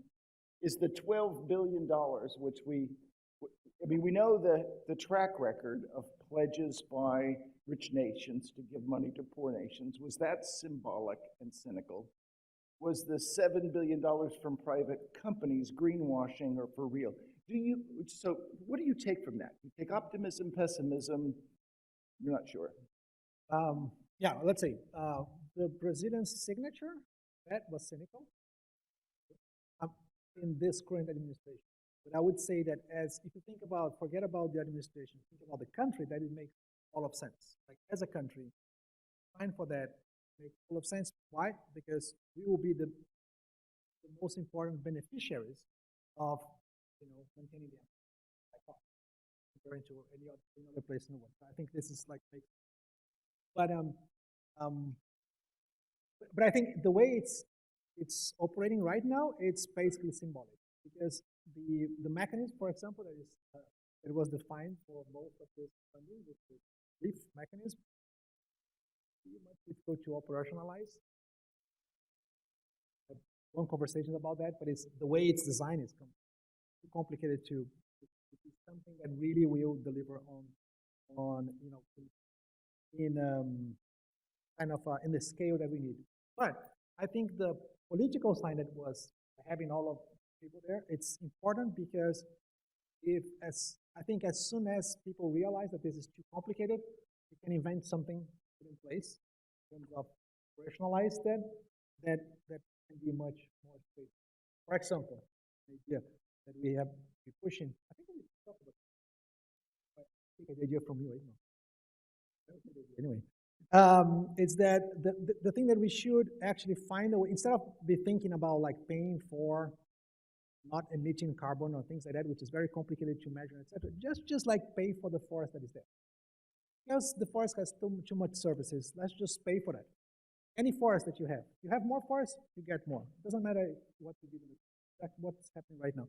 And this could be paid by paying by oil. By oil. Like, yeah, because I think this is like, yeah, we have all this mechanism, all this money there. So thinking about something that is very simple. Don't have to measure too much in it. Simply make something that pays for the forest that is standing up, and then as a side effect, we will have the decrease on the emission. But trying to kind of measuring every single inch and discuss about what is additional or not, I don't think it would be like very. So I certainly agree with that. The simple fact is we have the technology as a species now to reach net zero emissions at roughly the percentage of GDP that we've spent over the last 30 years. Over the next 30 years, if we spend the same percentage of GDP on energy systems as we have spent historically, we could get to net zero emissions. But we can't do it without some carbon sink on the land. And so we have to learn how to manage them. And I'm with you. I don't think we have an effective way to do it yet. My own view of the COP26 side agreements is that the pledges from nation states for $12 billion does in fact reflect legitimate and real concern about degradation of forests. Amazon first and foremost, but worldwide. I know that our current US president is actually deeply concerned about degradation of forests. You can't fly around in an airplane and look out the window and not be now, right? There's dead stuff all over the place, right? And the corporations, I think, are self-interested. There's a lot of pressure now for them to reach net zero emissions, and a lot of them think the cheap way to do it is by nature-based solutions. And so maybe Brazil could figure out a way to be the beneficiary of that. I don't know. One thing at this point is that if we make these calculations when we kept calculating the gas emissions in Brazil, and then say if we zero deforestation in Brazil right now, if we stop deforestation now in Brazil, and we just make the recovery of degraded pastureland, with just those two actions, we are able to neutralize the emissions of the other sectors. So Brazil could be easily, from here to 2030, be the first nation to have net zero emissions. So the striking difference, Tasso, in your presentation this time compared to last time, I think reflects the striking difference in the conference last time compared to this time. And that at the end, you ended with a plan. I always tell students, don't tell me anymore what you don't want, tell me what you do want. You actually laid something on the table now that you do want, right? 40-40-20 is a really pretty big deal. Now, I presume the rest of the conference is going to be about how you operationalize it. One of the things I want to point out is that everybody keeps saying nasty things about secondary forest. I think the second one of those 40s is secondary forest.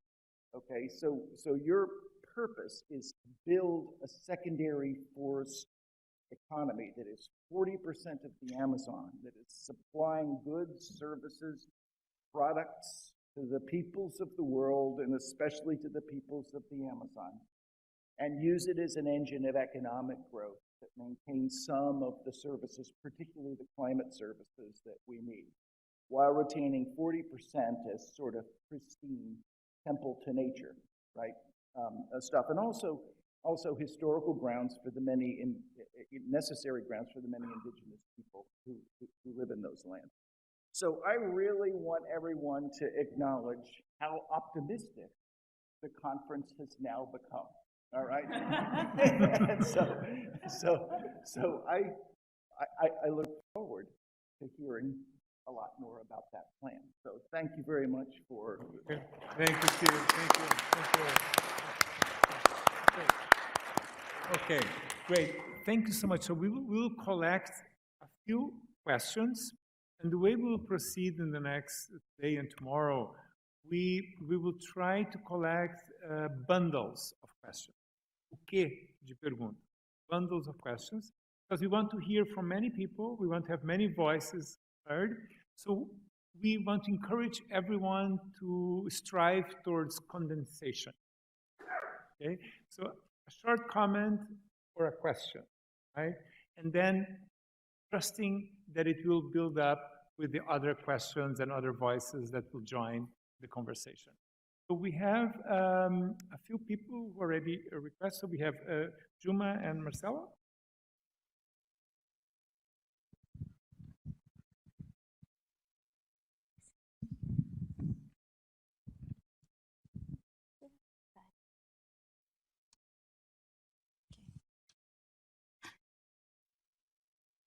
Primeiramente, boa tarde a todos e a todas.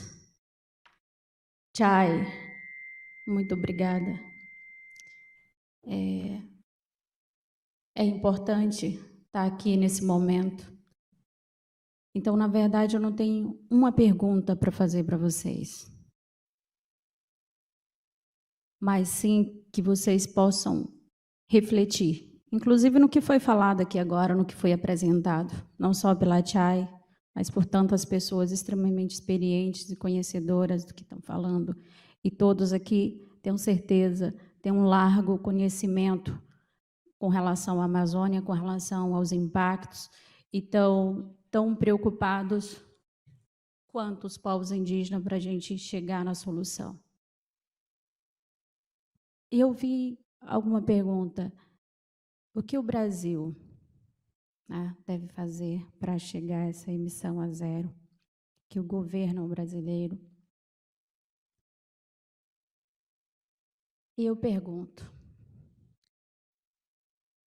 como o Brasil pode chegar a uma emissão a zero se nós ainda temos países, inclusive europeus, financiando a degradação na Amazônia? Não é somente o governo brasileiro, as leis brasileiras, mas nós temos países como a Alemanha, a Áustria, que financiaram as turbinas de Belo Monte. Nós temos grandes bancos centrais que financiaram e que continuam financiando megas projetos que estão destruindo não somente a Amazônia, oceano e outras florestas tropicais, não somente na Amazônia. Nós temos países como o Canadá, que está financiando uma das maiores mineradoras a céu aberto no Brasil, que se chama Belosan. Então, como eu posso dizer aqui, o que o Brasil pode fazer para chegar à emissão a zero? Eu respondo para vocês. Começando pelos países de vocês, não financiando o genocídio dos povos indígenas, não financiando mineradoras, seja legais, seja ilegais, no Brasil, nos territórios indígenas, na Amazônia. É preciso que os outros países sejam tanto responsáveis quanto o Brasil para chegar a essa emissão a zero. Preciso?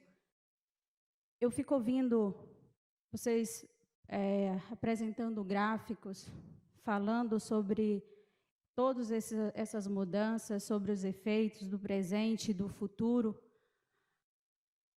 mas eu ainda não sinto a presença de fato, o conhecimento de fato, a ciência de fato dos povos da floresta. Nós não somos meros objetos de pesquisa da ciência de vocês. Nós também temos ciência, nós também temos conhecimento. O que vocês apresentam como mudanças climáticas, sobre efeito estufa,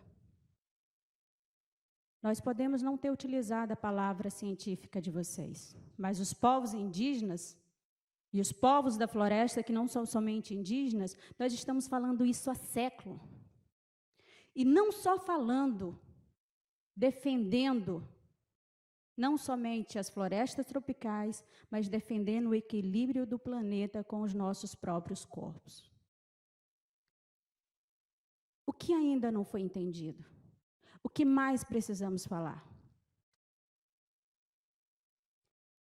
É preciso fazer encontro como esse na Amazônia.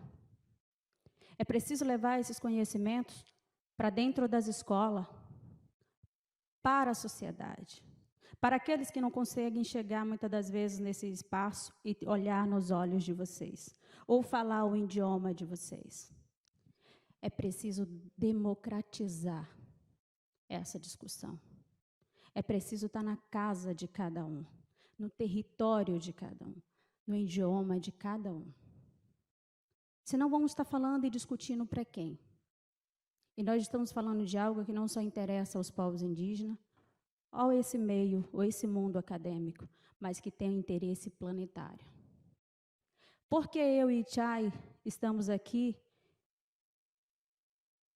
Porque fomos ensinadas, desde o ventre das nossas mães, a respeitar a nossa cultura, os nossos conhecimentos, e não só simplesmente os conhecimentos da floresta, mas entender que não é um elemento à parte, entender que é uma extensão de nós. Isso são ensinados para as crianças de vocês? Como que nós podemos falar em um futuro de emissão a zero?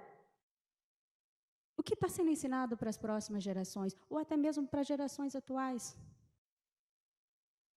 Só estamos hoje aqui porque os nossos antepassados foram ensinando, repassando esses conhecimentos e a importância do respeito, a importância de viver em equilíbrio, a importância da harmonia.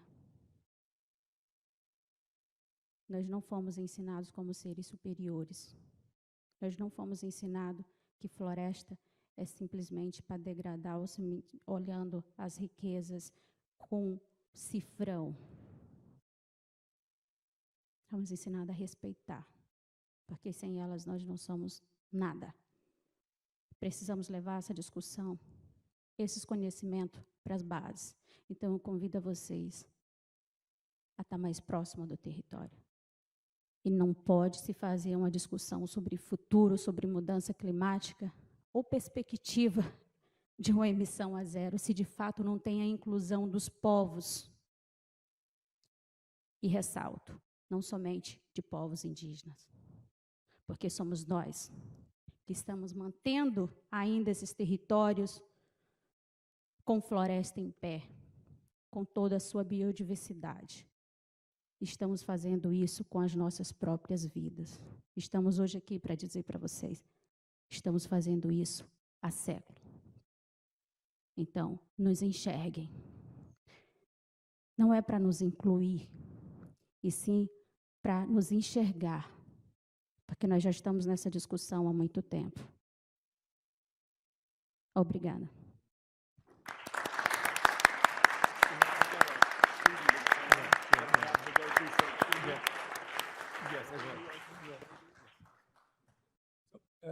We had Caetano, then Armílio. Then we will take this round, and then we will hear final comments. Then we'll break. So we have a wonderful tent outside. The weather is great, so we want everybody to walk and get some coffee, tea, or water. And then we'll come back for the second session. And this is just a start. We'll keep, listening, talking, and exchanging. Oh, thank you for being here. Well, my English is not so perfect today after so much wine yesterday, but let's try.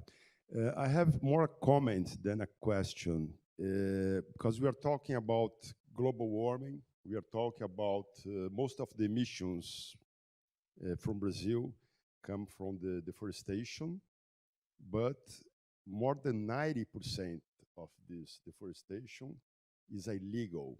So we are talking about the crime in Brazil being responsible for the global warming.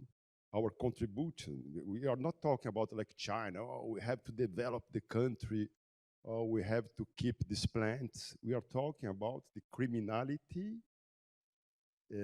being the most responsible for the emissions in Brazil. We are talking about illegal wood.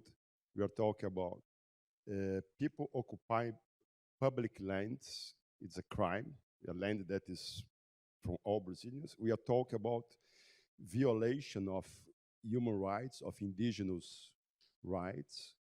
And we are not getting more rich. We are not getting more developed because all this deforestation that's going on in the country. 74% of the Amazonia devastated, as Tasso said, comes from cattle ranch, and cattle ranch with very low productivity. So we are letting the crime dominate the Amazon.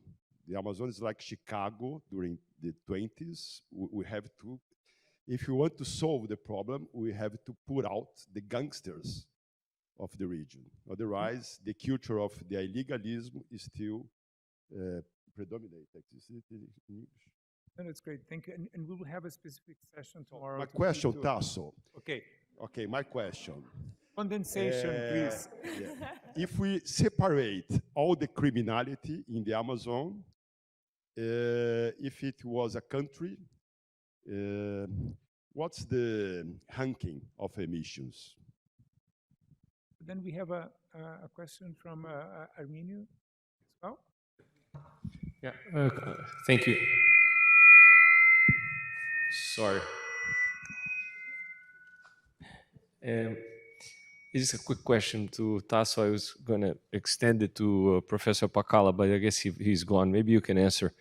The 442 is, I think, is a very nice way to put it. I understand that applies to the Amazon. Am I right? Can we do something like that for the country as a whole, and then for the world as a whole?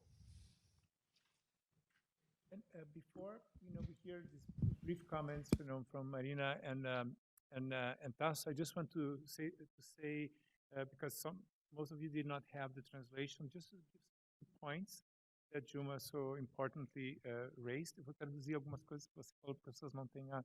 She really she raised the question of the importance of the indigenous peoples in knowing what's going on and having their own science, so to speak, and having really cared and reinforced that for millennia. And so it's not simply a question of inclusion, but of a true partnership and participation in fair discussions, and then raising the question of the knowledges that she was brought up and her people and through her ancestors, and how that has to fuse into the way new generations are taught for nature. Right? So way more complex than that, but just want to acknowledge some of the points that she made. Marina? I was just trying to get the number here, but I think we made this calculation once, but it would be like if you just take.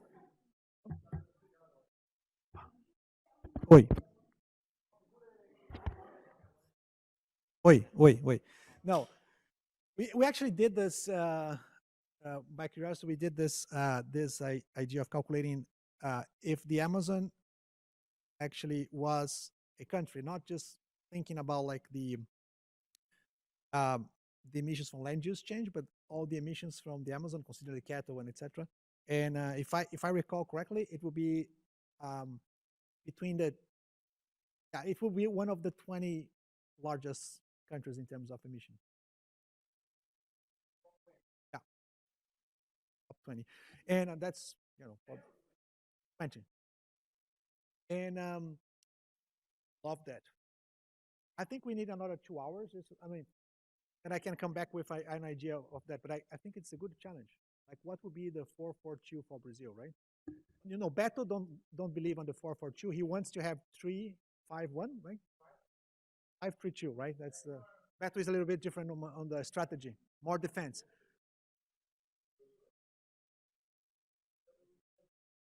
Yep. No, I think it's an excellent question. Yeah, but I think it's an excellent question because if you think about, let's say, if you take Brazil and you take out the Amazon, like the amount of forest that we have is less than Europe, proportionally. So Brazil has I mean, when you take all Brazil, you actually create a bias, which is like the Amazon creates a bias for the whole country. But it's totally fair. What would be the proportion for the? There is a proposal for the globe in terms of protection, right? Which is the 50 half offer. Yeah. But I think that's a very interesting point for Brazil. Brazil has today 2/3 of the territory covered on forest and natural environment. So let's say we should keep those. What would be the proportion? And maybe to wrap up, and I just want to say, Marina, this was just fabulous, Marina. Wow, your presentation was really incredible, so nuanced. I learned tons, but I think the point that you made about the heterogeneity was so striking, was so fascinating, right? And then you were raising questions. What would that do to the way we think of possible interventions if we are not just framed by an aggregated tipping point? Could you just wrap up telling us a little bit what's your gut feelings of what the impact that does to both the science on tipping point, your approach to heterogeneity, but also to how we think concretely how to intervene in these multiple potential tipping points? I think if we think about the Amazon as a system or a subsystem of the Earth system, the impact is the same as within the Amazon. So we have tipping regions within the Amazon, right? And I think this is important because even though we don't have a potential dieback, and it has recently been shown that a dieback for the entire basin is unlikely to occur, still, these tipping regions and the impact it may cause to the peoples in the Amazon and the potential feedbacks we have within the system, the cascading effects we have within the Amazon can really be, I think, catastrophic for the people who live in the Amazon, for biodiversity still, But the way it's going to happen seems to be different now. Not a catastrophic and abrupt shift for the entire basin, but different places flipping in different times. Still, it can be catastrophic. Also, final comment, and then we break for coffee. Something that I think what Juma said was extremely important because I think the facts are very clear, right? The facts are very clear. If you take all, if you take like as we saw in the video, right? We have 12,000 years of occupation in the Amazon. When the Portuguese arrived in Brazil, it's estimated that we have about 7 million people living in the Amazon. Now the rural population of the Amazon is about the same, like 6 to 8 million. So it's more or less proportionally the same. So until the 70s, only 0.5% of the Amazon has been clear-cut. So 12,000 years of occupation, no destruction. We just mess up during my generation. I was born in 72. Like this is when we destroyed the whole thing, right? So I think, and I always say that, like, if we have just one bullet, I have just one action that I could do to protect the Amazon. For me, it's very easy.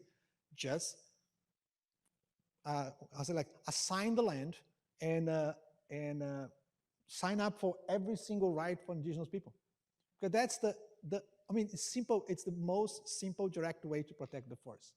Now, but you can't just dump into them in yourselves, right? Say like, oh, here is like take care of that, and so that we have to protect them, help to protect them, so they are able to protect the land. And that's something that it's not understood today by the government. Is that they don't understand that the fact is not just like leave them, just we need to have guarantee the protection, right? So that's I think it's a absolutely key element. Apart from all the discussion that you put out about the knowledge and so on, which is another avenue that we have also developed. But I think, but in terms of strategy, that's an easy one. Can I just say one thing? I just want to comment on what Juma said as well. Juma, maybe we are limited in doing that. Can I speak Portuguese? Do you understand what I'm saying in English? Yes? Can I say it in English? Okay. So what I think is that we need to work together, and I'm limited in knowing how, so I need help. And if you have any ideas of how we can implement that in the places where you live, I'm super open to talk about that and to work together. So I've been doing this where I'm working in the Amazon, but it's in Pará State, Santarém, close to Santarém, with the communities there, and it has been really, really surprising and great. And I'm super keen to evolve and to work on other places of the Amazon as well, so we can talk about it. I think such a moving, powerful way to pause here, where we look at already new collaborations on evidence making, right?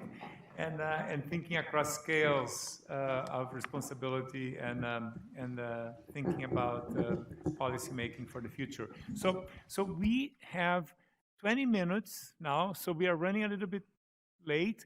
And if you walk out this room, to the right, there is a tent, okay? And we have our guides, and the tent for coffee, snacks, water.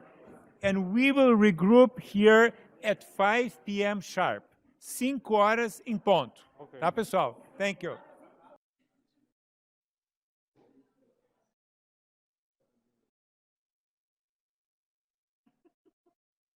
Okay, here we are.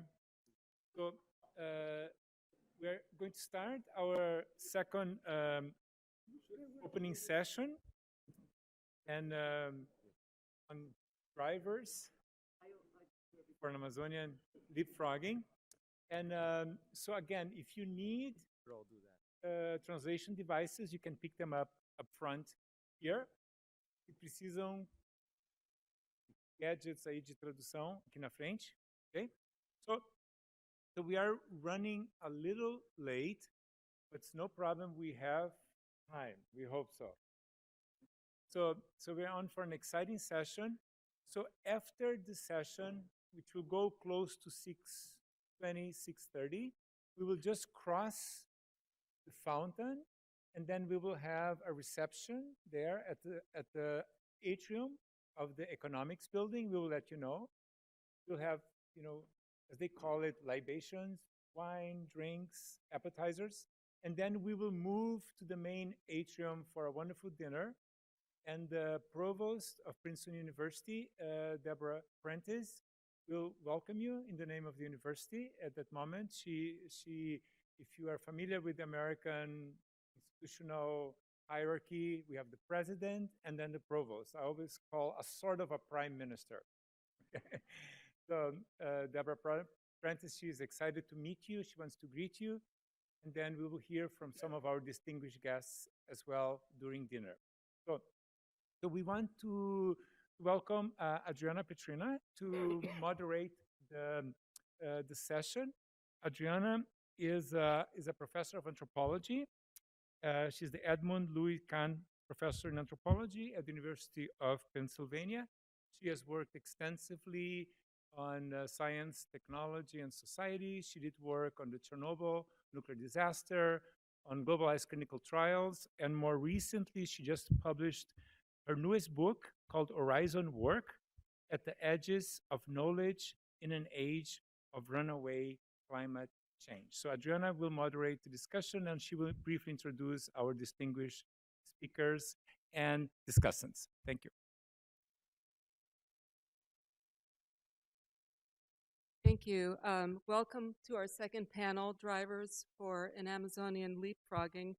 We'll have Beto Verissimo, co-founder and senior researcher at Amazon, a think and do tank based in Brazil, a visionary on many, many fronts. He led Brazil's effort to safeguard over 25 million hectares of land in the Brazilian Amazon, and many more initiatives. And he also coordinates the initiative Amazonia 2030 with our second panelist, development economist Juliano Assunção, who is the executive director of the Climate Policy Initiative Office in Brazil, and also professor and chair of the economics department at PUC-Rio. Beto and Juliano have prepared a terrific presentation compiling key results from the Amazonia 2030 initiative. And following the powerful presentations by Tasso and Marina on pressures facing the region, we'll be eager to hear from both Beto and Juliano and how they set the scene for a possible shift in direction and in protecting Amazonia's critically vital national and planetary role. And then their presentations will be followed by comments and questions from our two very distinguished discussants, including the political scientist Jennifer Widner from SPIA, where she directs a program focused on improving government accountability and performance. And then we'll also hear from the economist Arminio Fraga, a distinguished Princeton alumnus and former president of the Brazilian Central Bank, as well as a great friend of the Brazil Lab. Arminio is also founder of the Institute for Health Policy Studies and the Institute for Mobility and Social Development. Both are in Brazil. Afterwards, we'll have a back and forth as well as a lively conversation with you all. So with that, we look forward, and let's turn it to Beto and Juliano. Okay, thanks, Adriana. I'll give a briefly introduction, and then I'll pass to Juliano. But I would like to emphasize the tactical numbers that my friend Tasso provided us in the last section. There was the 4-4-2. The 4, it means the 40% of the Amazon, the Brazilian Amazon, should keep it as protected area, mostly indigenous land and conservation units. Another 40%, according to my friend, there's going to be forests, native forests that can be used, managed, but it's still forest. 20%, that's a huge territory. The size of Germany and France is going to be allocated, because we already have 20%, for the rest of the entire option. So forest restoration, silviculture, agroforestry, agriculture, cattle ranching, industrial mining. That's very different from gold mining, so it's make a very big distinction here. So that will be interesting to keep these numbers in mind, because you are going to come back at some point. And just to final observation about this is I would prefer 50, 5, 3, 2. Because I think we still have a lot of areas that we can protect it. So better, more tactical and strategic. Second, I was very impressed about Marina's presentation, because I think for the first time it was very clear for me how science has evolved in the last 3 years about the issue of tipping point. And as she's described, I imagine people like the governor of Pará, Elder is here, how the impact is going to happen in our friends in Pará, place that I was raised. Because the social human impact is huge. Talking about my friend Jorge Viana from Acre, and see Acre has been already affected by the big floods and big drought. So the human dimension that's raised, it's so profound. Talk with Ricardo Barros from BNDES in the lunchtime to talk about the investments the Brazil made and the region, infrastructure investments, that can be affected by this scenario that we have in front of us. So I think these two elements will be important for us to remind to the rest of this conversation here. So with this, I pass to Juliano for the presentation, for our presentations. Well, thank you, Adriana. Thank you, Beto. I suppose you guys can hear me well. Just back here. Well, let me start by thanking João and Brazil Lab and Princeton for hosting this such an interesting event, and also an event that is an important milestone for this project that Beto and I have been pleasure of coordinating, Amazonia 2030. For us, not only the project has started in around the last version of this conference here, but also we set up this project as an effort to deliver to the discussions around the next election in Brazil that's going to take place this year, and trying to bring specific proposals for the Amazon region for that debate. So the project was set up with that kind of time frame in such a way that today we are in a quite key moment for ourselves, in which we are trying to distill the key messages and the lessons that we learn through the effort of the more than 60 researchers that were involved in the project, producing something like 50 or 50 plus reports. We already have in our website more than 40 reports published, so it's a huge effort, and that was only able to happen because the Amazon has a kind of magnetism, and that allows us to bring so many specialists from different fields and to this task, which was huge. So today for us it's a quite interesting and key and important moment, and thank you very much for hosting this effort.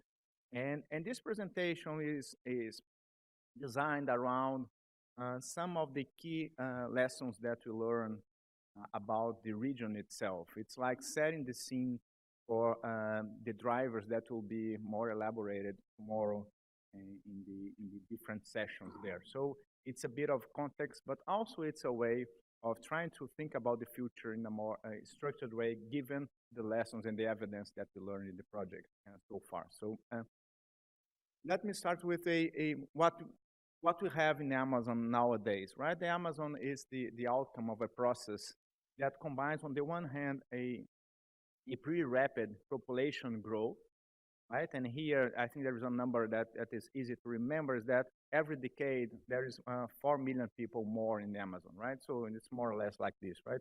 It's 11, 16, 20, 24, and 28, right? It's 4 million people every decade. In a way that that population growth is not compatible with the ability of the country to provide institutional background and the provision of public services that will make a proper settlement of that population. And on the map, what we see is that in the region, we also see a lot of deforestation during this whole period, right? So we are talking about an area in which people has arrived in a very rapid pace. And at the same time, a lot of environmental damage was in place as well, right? So that's the starting point for this conversation. And when you think about the future, there is a kind of what we are calling internally like the Amazonian paradox, right? Which is exactly this idea that some of the outcomes of that process are also the key for the future, right? So if on the one hand we settle more people in the region, then the opportunities that were created there, what we have nowadays is a lot of human resources that are being underused and underemployed in the region.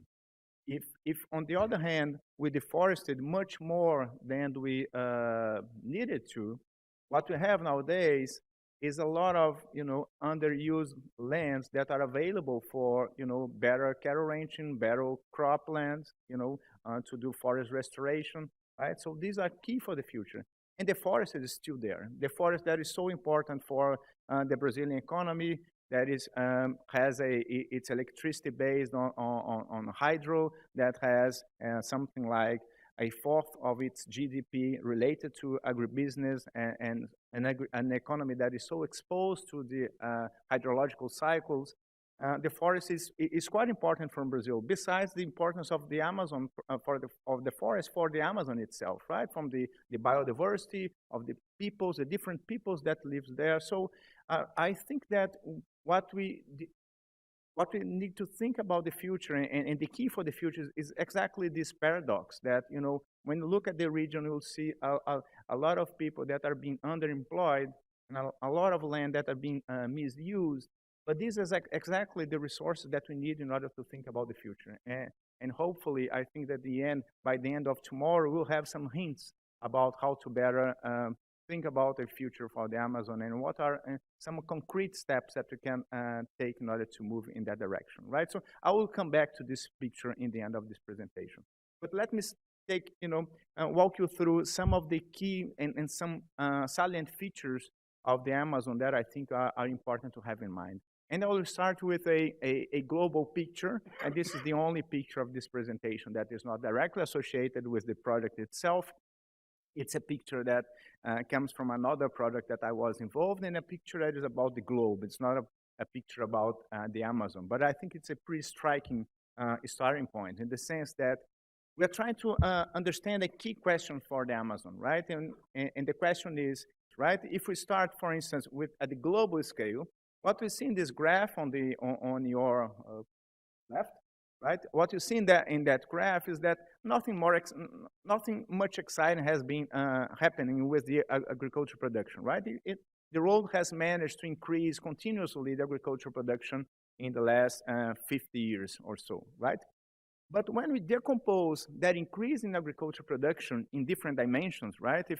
What we learn is that from 1961 up to 2001, we managed to increase production, combining area expansion with productivity gains, right? But in the last 20 years, something happened, and now we are experiencing this increase in agricultural production primarily based on productivity gains. So this idea of producing more in existing and cleared lands is much more than a theoretical possibility. It's something that is happening at scale, at the global level, right? So I think that's an important message to keep in mind.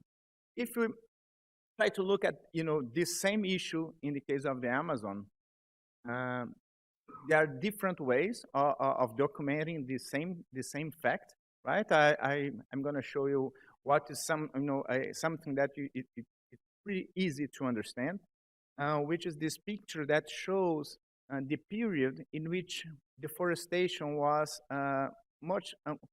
reduced pretty heavily, right? Reduced, given Clarissa is going to exploit this tomorrow in the first section, but we managed to deal with deforestation with a set of policies, and deforestation has dropped something like 80% between 2004 and 2012. In the same period, the agricultural GDP in the region has increased substantially, right? So even if you confine yourself to the region, this relationship between deforestation and agricultural development is not clear, right? And actually, what is clear here is that deforestation is not a necessary condition for deforestation, right? So we can, thinking about the future and those drivers, deforestation doesn't belong to the future of the Amazon, right? That this is one important lesson from here. And actually, as Tasso was showing before, what we see in the region, and actually the conversation that we should have is not about deforestation. The conversation nowadays should be about forest restoration. And this is a second topic that we're going to explore tomorrow. And now, if you confine yourselves just to identifying the kind of forest restoration, natural forest restoration that is in the Amazon nowadays, in which you put a bar in which you're gonna document only the forest restoration that is there for more than 6 years, right? We can identify 7 million hectares of secondary vegetation that is growing at least 6 years, right? Which is on the one hand a signal of something really interesting when you think about the future, because it positions Amazon in a very key way to address, climate change and to capture carbon. But on the other hand, it also illustrates quite heavily that we were deforesting those areas for nothing, right? So deforestation was so wasteful in the Amazon, and this is another evidence that points in that direction, right? So this is something to have in mind.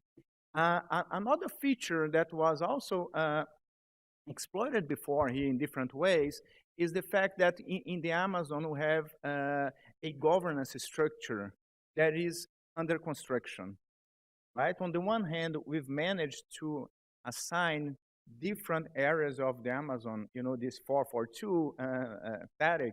We are, trying to implement that kind of THATIC. And what we see at this moment is that, we have been able to assign, large tracts of areas in the Amazon in the form of protected areas, land reform areas, and in other forms. But still, just go back. If you change the color of white to be green, then we get 50 or more. Right. That's the difference between our cultures here. And the thing, and talking about the white represents something like 30% of the Amazon, right? So if on the one hand we were able to assign 70% of the area for which you have a governance structure in place, you still have 30% of the area in the Amazon, which is 143 million hectares, which is going to be the size of, let's take again, Spain, France, and Germany. Right. So it's huge area that for which it doesn't have any governance structure on it, right? So there is still a long way to go. Well, that's a second thing to have in mind, right? Let me move towards people here, right? And here I'm talking about the population as a whole, right? I'm going to address the complexity later on, and in the different angles and the heterogeneous in terms of people. But if you look at the overall population in the Amazon, and if you look on where these people are, what we see nowadays is that 70% of the population in the Amazon is in urban areas. So the nature of the issues that are associated with the vast majority of the population is not associated with the forest, right? So present day Amazon is primarily urban. If you look at the structure of the jobs, where are the jobs in the Amazon? Only 13% of the jobs are in agriculture and forest and activities that are directly affected by the land and the forest and so on and so forth, right? So what we see in the Amazon nowadays is that, the large fraction of the population is in urban and centers, and also the economic structure of the Amazon is not directly connected to the forest, which I think it's something to have in mind as a kind of a boundary conditions for thinking about the future of the Amazon. If you look at in terms of the performance of the labor markets in the Amazon, we also learned something that is quite important for the future, which is the fact that we haven't been able to set up in the region a private sector that creates opportunities and jobs and income sources that are dynamic in the sense that people are really engaged. And on the opposite, what we have in the region is a labor market that is quite fragile, right? And that fragility we can see, for instance, look at the informality that is in the Amazon. Brazil is pretty informality in Brazil is pretty high as a whole. But informality in the Amazon is 20 percentage points higher than informality in the rest of the country. And there is no signal, there is a flat trend here. There is no convergence on those things, right? Just to give an idea about the fragility of the labor markets there. Another way of looking at this fragility is to look at the income composition of the households. And here, what we see, I think what is easy to remember is that 1/3 of the income source of the households in the Amazon comes from the state, from the government. The thing is that, you know, the people on your left, which are the 20% poorest, that income from the government comes in the form of social transfers, what we call the Bolsa Familia and other policies there. But and the richest people, the 20% richest households, the 30%, that their third comes out of public employment, right? Like, you know, public servants and so on and so forth. So the private sector hasn't been able to create, you know, meaningful jobs in the region. And tomorrow we're going to exploit that, you know, some possibilities to deal with products that are, you know, compatible with the forest, and you know, ways of bringing the private sector in a more meaningful way to the region, which is. But the more dramatic aspect of this functioning or this malfunctioning of the labor market is when you look at the young people, the young generation. And here, what we see is that, you know, if you take this age range between 18 and 24 years old, what we see in the Amazon, 42% of these young people, they are not interested in the labor market. They don't have a job, and they are not even looking for a job, right? So they are not participating on the labor market. You know, that fraction for Brazil is also high, but for the Amazon, it's even higher, right?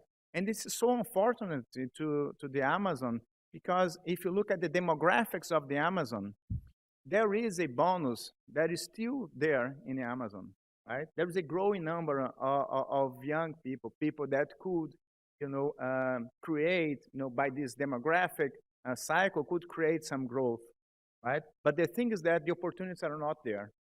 At least the opportunities, you know, associated with the jobs and income generation process, right? But there are some threats there, right?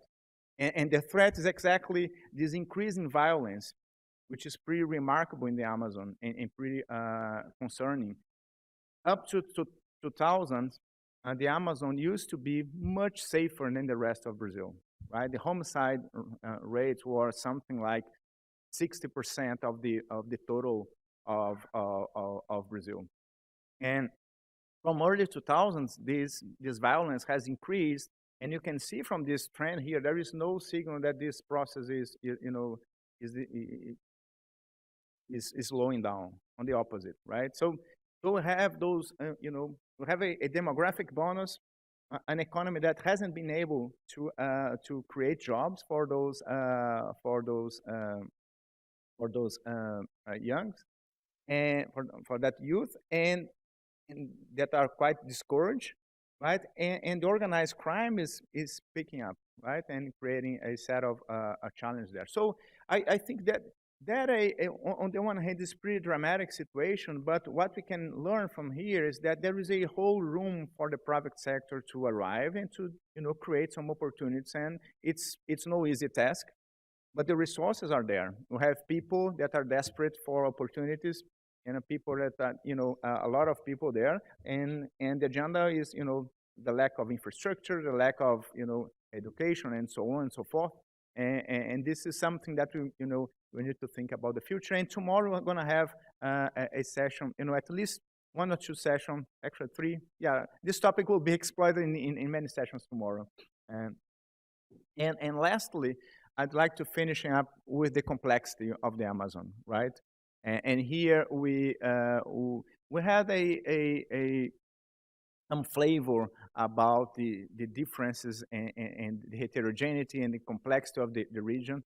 And it's important to keep in mind not only the need to really connect with the local context and to really hear the territory, the peoples, and so on and so forth, but also to address the complexity as it is, right? And try to avoid the idea of having a silver bullet, because that silver bullet is not going to work. And here in this picture, we're trying to organize, you know, the ideas around different kinds of Amazon, right? To have, some areas in which you have, forest, other areas in which you have forest under pressure, areas in which, they were deforested and they are more consolidated areas. But this is just a way of looking at some of the diversity of the region. But what's really important about thinking about the future is to take into account the complexity and actually to take advantage of that complexity, right? And try to understand and how can we exploit the potential that exists in different parts in the best way, right? And in that context is that we need to think about the drivers for an Amazonian leapfrogging, right? And coming back to the resources that we have in place in the region to connect with the future, we're going to exploit tomorrow different topics that are that point today to that future, right? On the one hand, we need to incorporate and create opportunities for the youth in a way that makes more sense, given that we are in the Amazon, right? Many of the activities that are in place in the Amazon, they don't take advantage from the fact they are in the Amazon, right? And Saulo is going to exploit this tomorrow.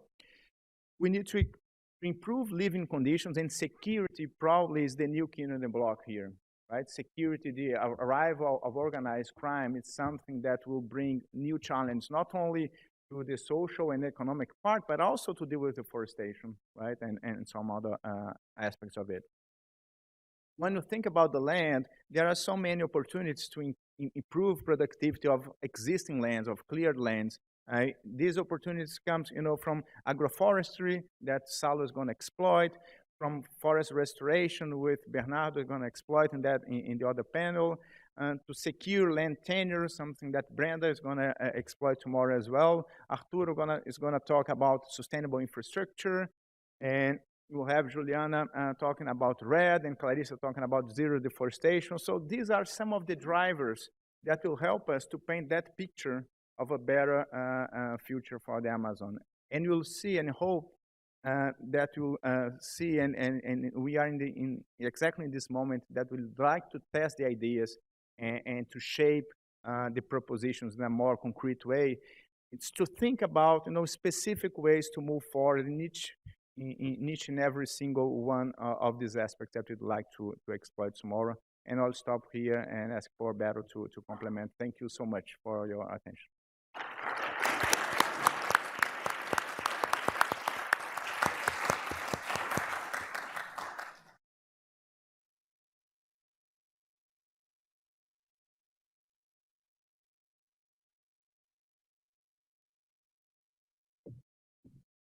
This is on. Can you hear me? Great. My name is Jennifer Widener, and I am not an expert on this subject.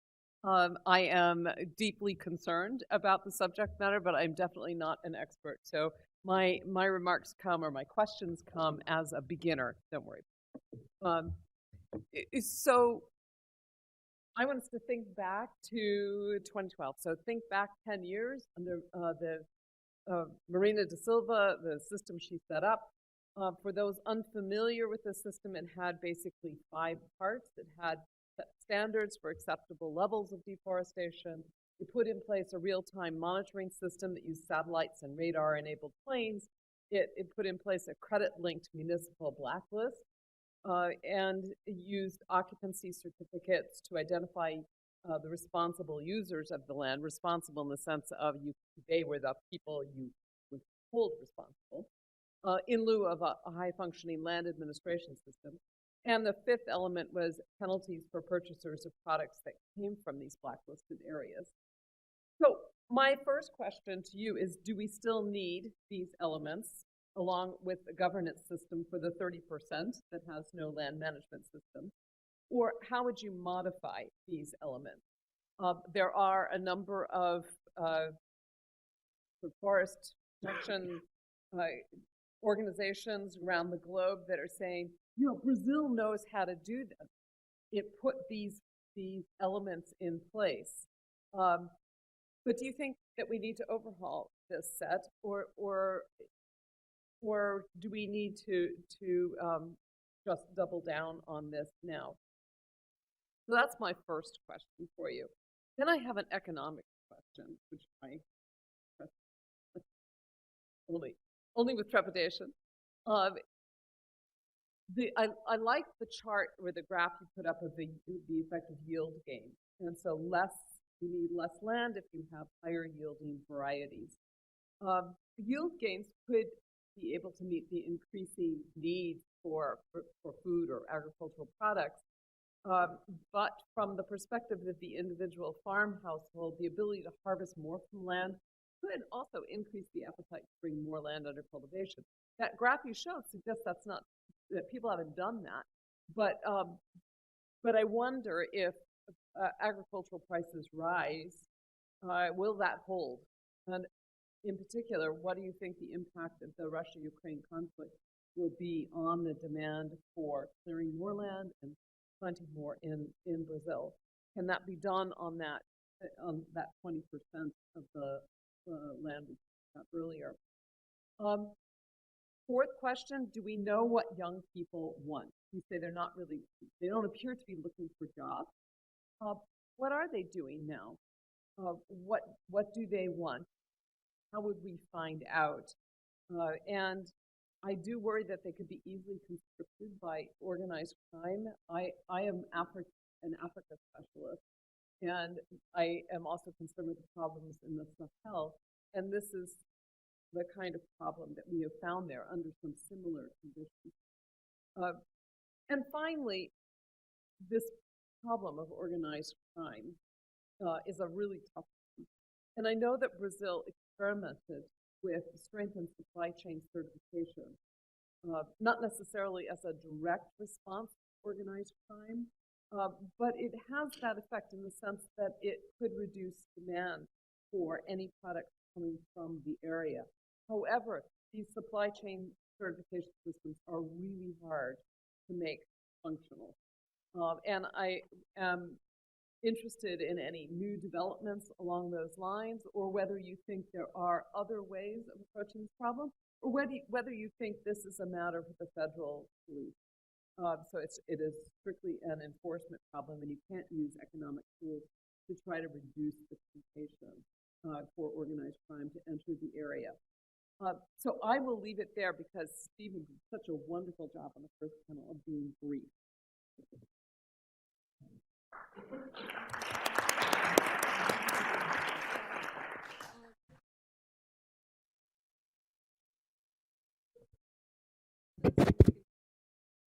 Okay. Yeah, on the enforcement, let's say, back to the PP-SEDAN model, it basically operates, and I think we still need the PP-SEDAN to come back again. But we are going to discuss more tomorrow at the first section. But the good news is we have more technical capacity to monitoring than we have in the past. We have capacity to anticipate near future deforestation. Carlos Souza is going to talk more about. So the questions of transparency and traceability of supply chain. So there's a lot of improvement in this field. So I'm quite confident that we can, if the political conditions are good enough to put this back again, then we can reduce the level of deforestation that we have today. That's moving very high to something more reasonable in the next 2 years, and then we have more job to be done to reduce even more. But the new element that it's challenged, the question of criminality. It's not necessary. I think Ilona is going to talk more tomorrow, so I'll leave more for her to come back. But I think the criminality, it's widespread. It's not all associated with deforestation. There are some criminality, drug dealers that probably first cover might help as they're hiding. So it's not a subject that for me is well understood.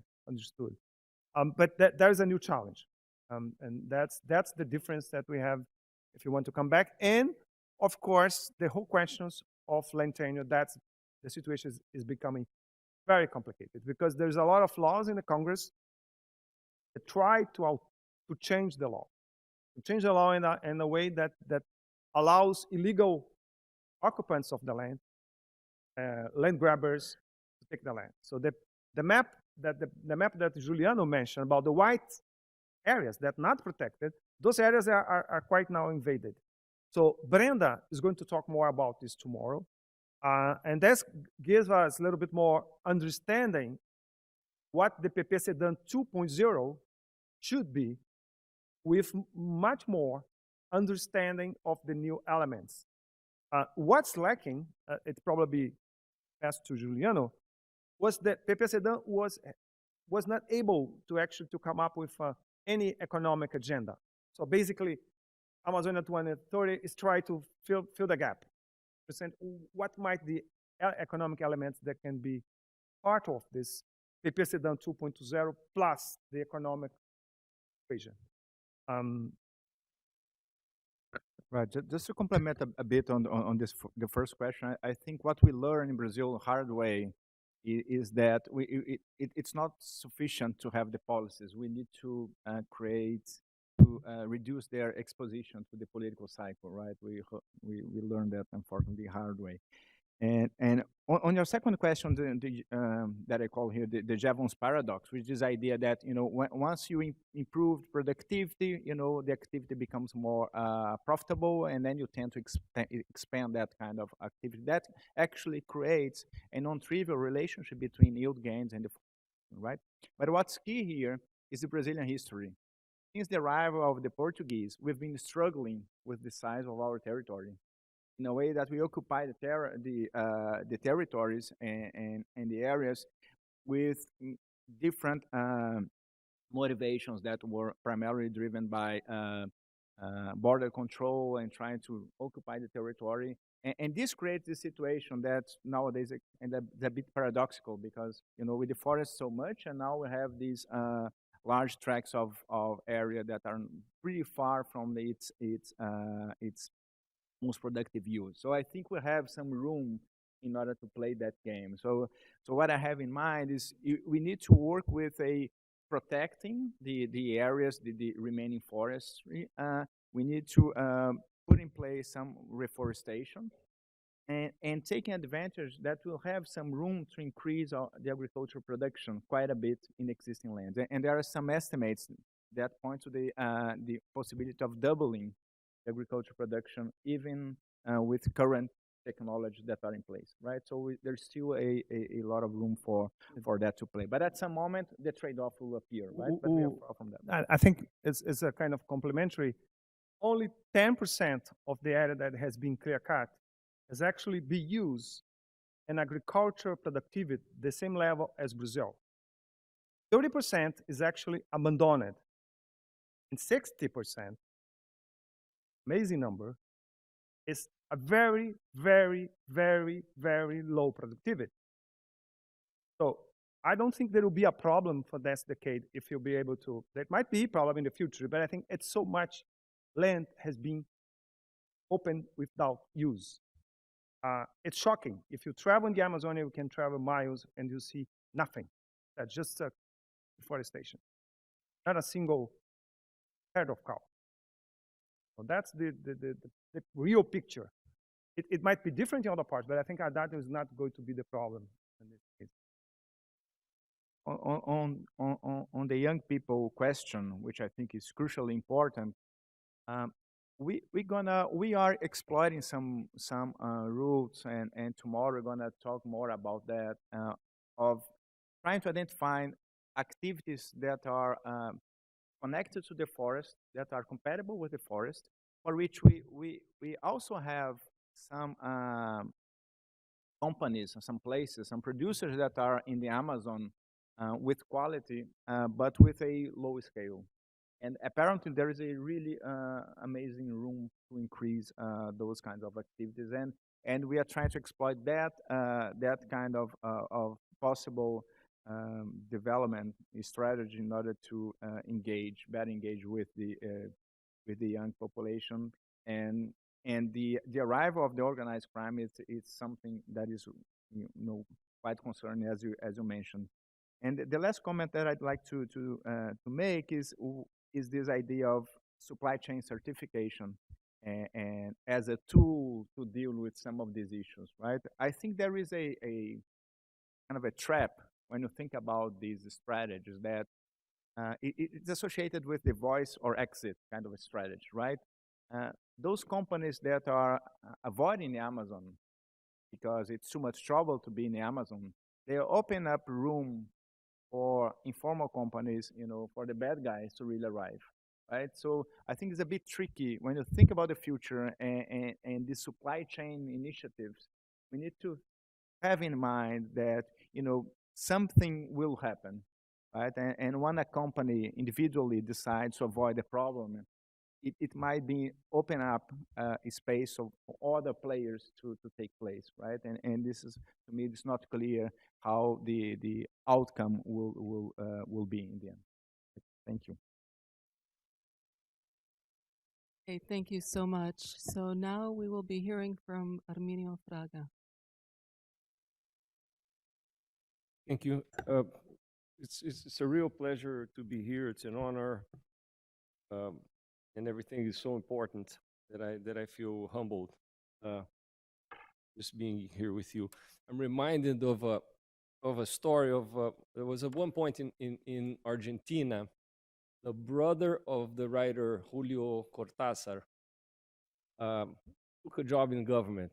I forget what it was, doesn't matter. But he said basically, ideas, as he said in Spanish, he said, ideas tengo pocas pero confusas. So, so he basically said, ideas, I have a few, but they are confused. And that I think mirrors kind of my view on these things. Big background. My view is the following. We in Brazil should be aiming to be sort of a New Zealand, Costa Rica. We fit our space. We just have to do something, but that should be the vision. And it's not just carbon and quotes, not just biodiversity quotes, but it's quality of life. Now, that said, and in the spirit of Cortázar that has kind of flown into my brains, I'm going to first tell you what my proposal is. And then I'm going to ask you some questions. My proposal, you also has 442. You have 532. Mine is 663. So this is in the spirit of how the conversation that I have with you has some impact. This is how I manage my time. Now that said, I have 3 or 4 questions that are kind of economics related, and then a couple that are governance. And then I'll stop there. I'm fully aware of the fact that I'm between you and drinks. So first, the issue of people. It is clearly a challenge. I wish we had stayed as we were 500 years ago. I'm not so optimistic of the demographic bonus. I think it would be a demographic problem. It's kind of like saying India has one of the great advantages of India is having a lot of people. I just can't buy that. This is just a question. I think that, and I recall something that in the previous meeting, we had the one in Tapajós, I recall, I think that these kids are not getting much of an education. So that's point number 1. Point number 2, I think in the end, it would be interesting to identify a little bit, in a bit more detail, why isn't the money flowing there? So it's a classic economic question. Barriers to investment. And I would encourage you to pursue this. I suspect that one issue has to do with the sort of island feature of the urban centers. And I keep thinking of my own beloved Rio de Janeiro. If you go to Rio, if you fly into Rio, get a window seat and take a look. It's the most beautiful place, but it's really scary. The flatlands, the Baixada, is full of people. It's like a big slum, and it's full of people who I suspect are not really ready to jump into any semi-modern economy. And you have that in the Amazon, with the added complication that it is not connected to the rest of Brazil. So many things that are done there have to face immense transport costs. So we have this unbelievable Zona Franca in Manaus that produces things that then have to be transported to other areas. It's totally inefficient, and I think this is a big issue. I think I like this analogy, and I think it might help understand the giant challenge that I believe the region is facing. I have another question on still on the economics, and that is, and you don't have to answer, but what would be the carbon impact of turning degraded, low-grade pastures or abandoned pastures into productive agricultural land? I suspect it might be positive because it's so barren, but it'd be interesting to have, in the spirit of what I was asking before, having some kind of master plan, carbon biodiversity master plan for Brazil, which is what I think the future minister of the environment in Brazil might need to do. So that's on the economics. People and their education, informal markets, and so on. Still a sort of an economic question. It's really more of a risk management question. To me, is the topic of reforestation, natural or man-induced. Given what we heard here today, I was already, by the way, convinced about this, and I'm talking about tipping points. Given what we heard today about the tipping point situation, which seems graver than what I read 2-3 years ago from Carlos Nobre and Tom Lovejoy, I think we have to have a margin of safety. And we should be having a target as a nation to be not just say stopping illegal deforestation, but rather having net overall reforestation. And if you can add to the carbon accounting no joking. Now I'll go back to, I'm supposed to be a central banker. I'm going to stick to 442. But if you go back to the middle four, what might be the carbon accounting might be interesting as well. Now, the politics are more complicated. I'm going to zip through them because I don't have much to add. But I think the governance issue, the crime issue, is terrifying, and not just in the Amazon, but for sure there, because it's so big, it's probably hard to control. I see no way around being very, very strict. And at the moment, we have the opposite. So I won't comment on that. I mean, it's the most obvious thing. But as we now stand, we have no chance. But if we do have a chance, I think we ought to go back to spending the money, the efforts, but also committing the political will to stop it. And this is could be a medium-term war, if you will. May have some Colombian features to it, but I think that has to be done. I don't see any way around it. And then you can kind of look at the rest. But that's my view. It's sort of the governance question is first order. And unfortunately, it's not, it won't be solved by an economist like me. I don't think the incentives will fix this. This is really about having a state. And I was going to say we don't. Not only don't, we have a bad one, which is even worse than not have. I guess they're both bad. Anyway, that's what I have. Thank you. Thanks for the time.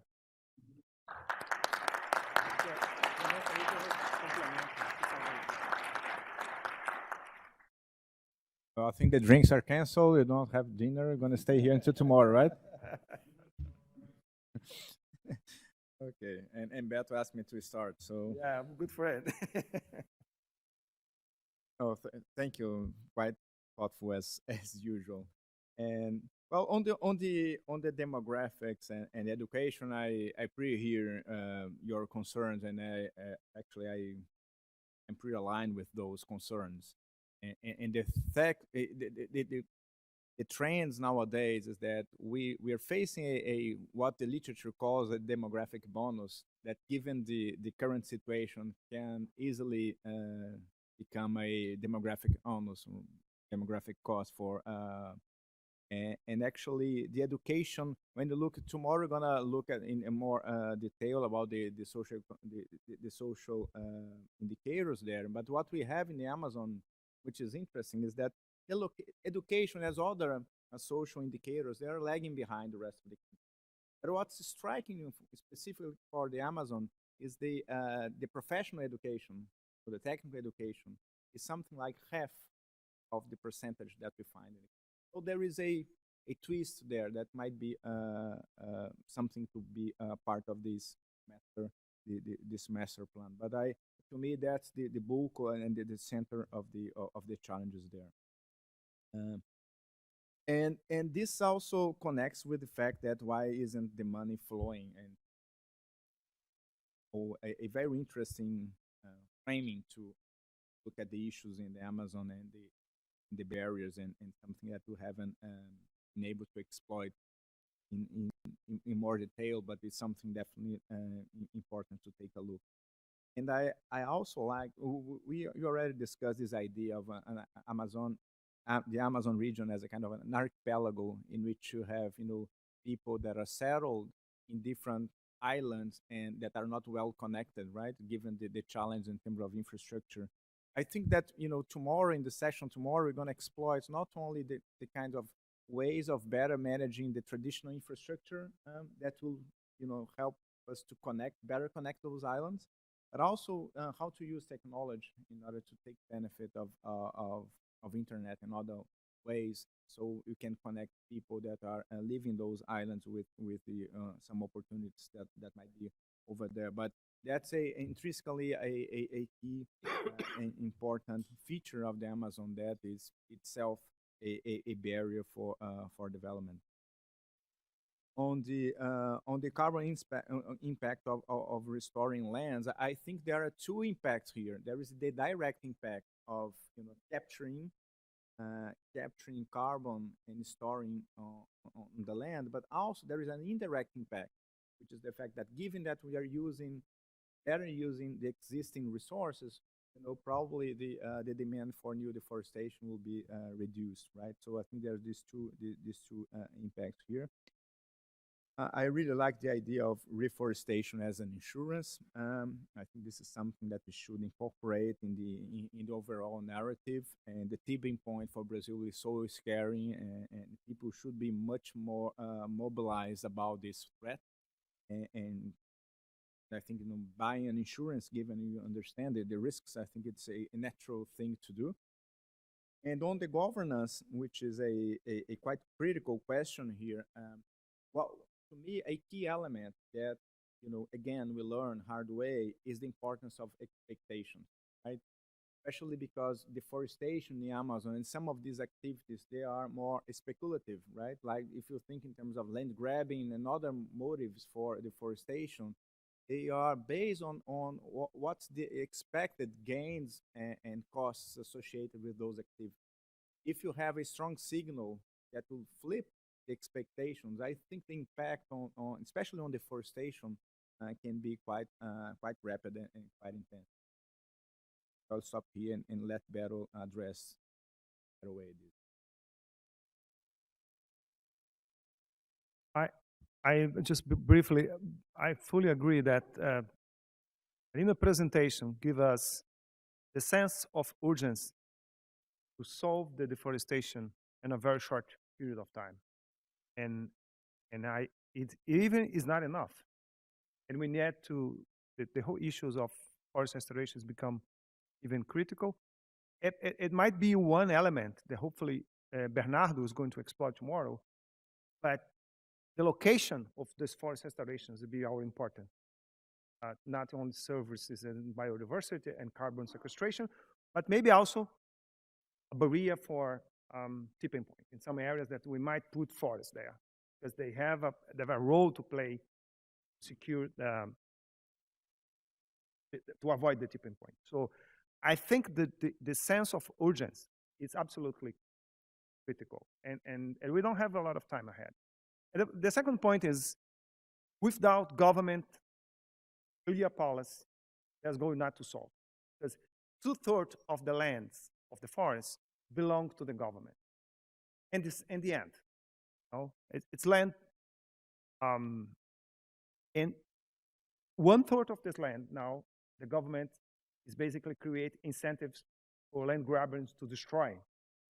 Even the protected areas, the indigenous lands and the conservation units are under attack. So you're not only make progress, we try to defend the territory that used to be protected. So the situation is really, really complicated. And no market is going to solve it, and have to solve it by public policy. That's my...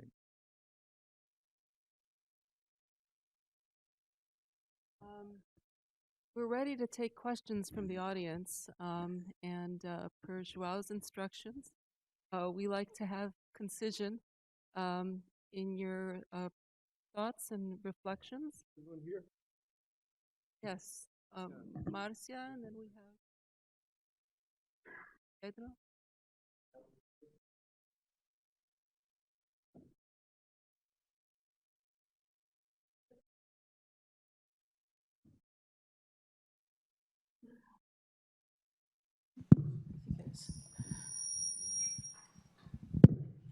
Okay. So quick comment and a question combined. I want to go back to the demographic dividend. And this is a long-term process. That's the issue. Brazil has missed. There is a window of opportunity to leverage the demographic dividend, and Brazil has lost that. The best examples are the tiger countries like South Korea. You invest from primary education. So one thing that I would like to propose is that just focusing on professional education is not enough. It's almost as if you're renovating the house from the roof. The structure is corrupted. So looking at primary and secondary, but in a way that education is high quality. And if you look the data from INEP, the lowest quality schools are in the northern part of the country. It has to be inclusive, and it has to be culturally sensitive. And I'll give you an example. In Acre, one area that I worked, there was a professional school from the primary and secondary levels. So those people are learning to work in agriculture from the very beginning. So you're getting people with professional training before the professional education.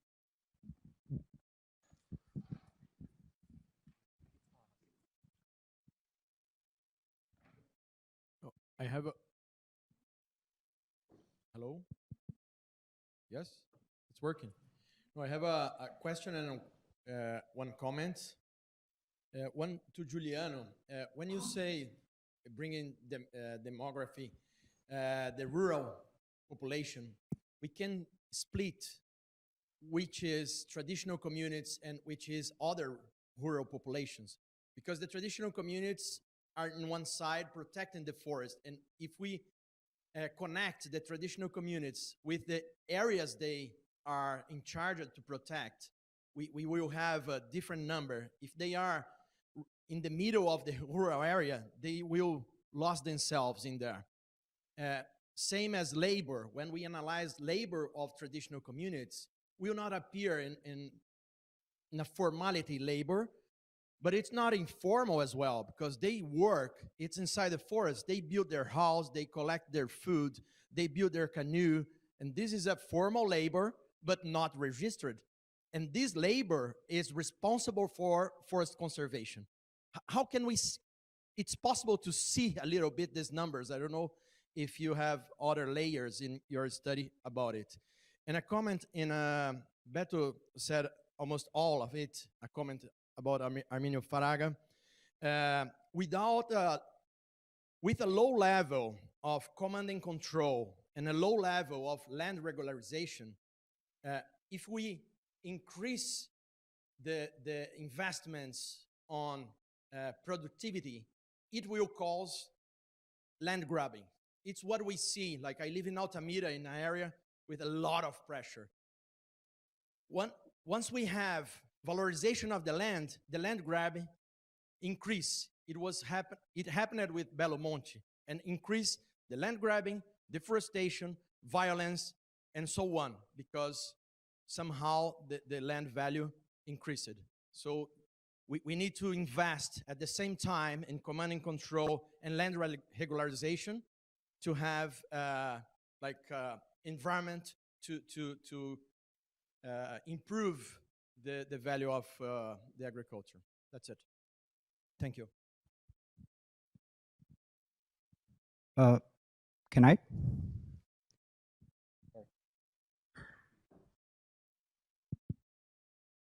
Okay, so I'll go.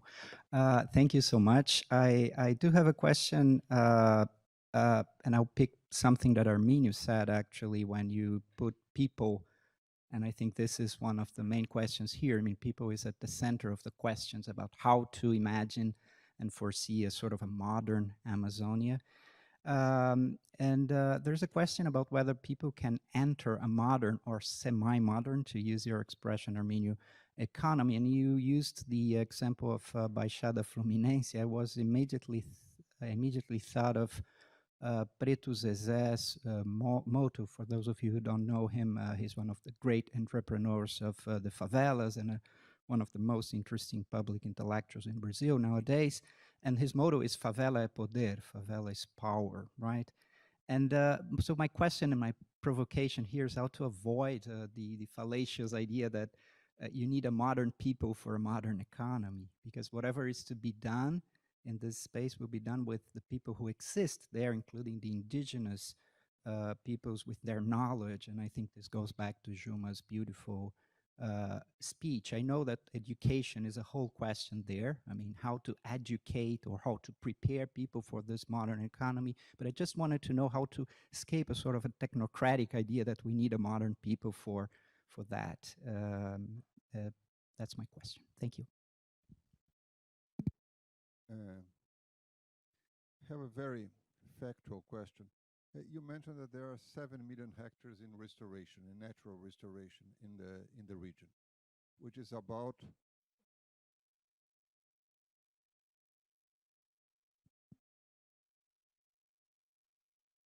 it's on, no? You mentioned there are 7 million hectares in restoration, which is about 5 times what's been deforested in 21. My question is this number of 7 million growing annually, or is it decreasing annually, and by how much?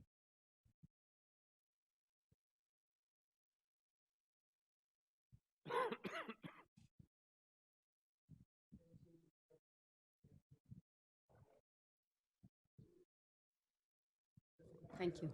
Yeah. That's a question for Juliano and Beto. Tasso mentioned that if he had only one silver bullet, it would be give the land back to the indigenous people. If you two guys have one silver bullet, what would you prioritize?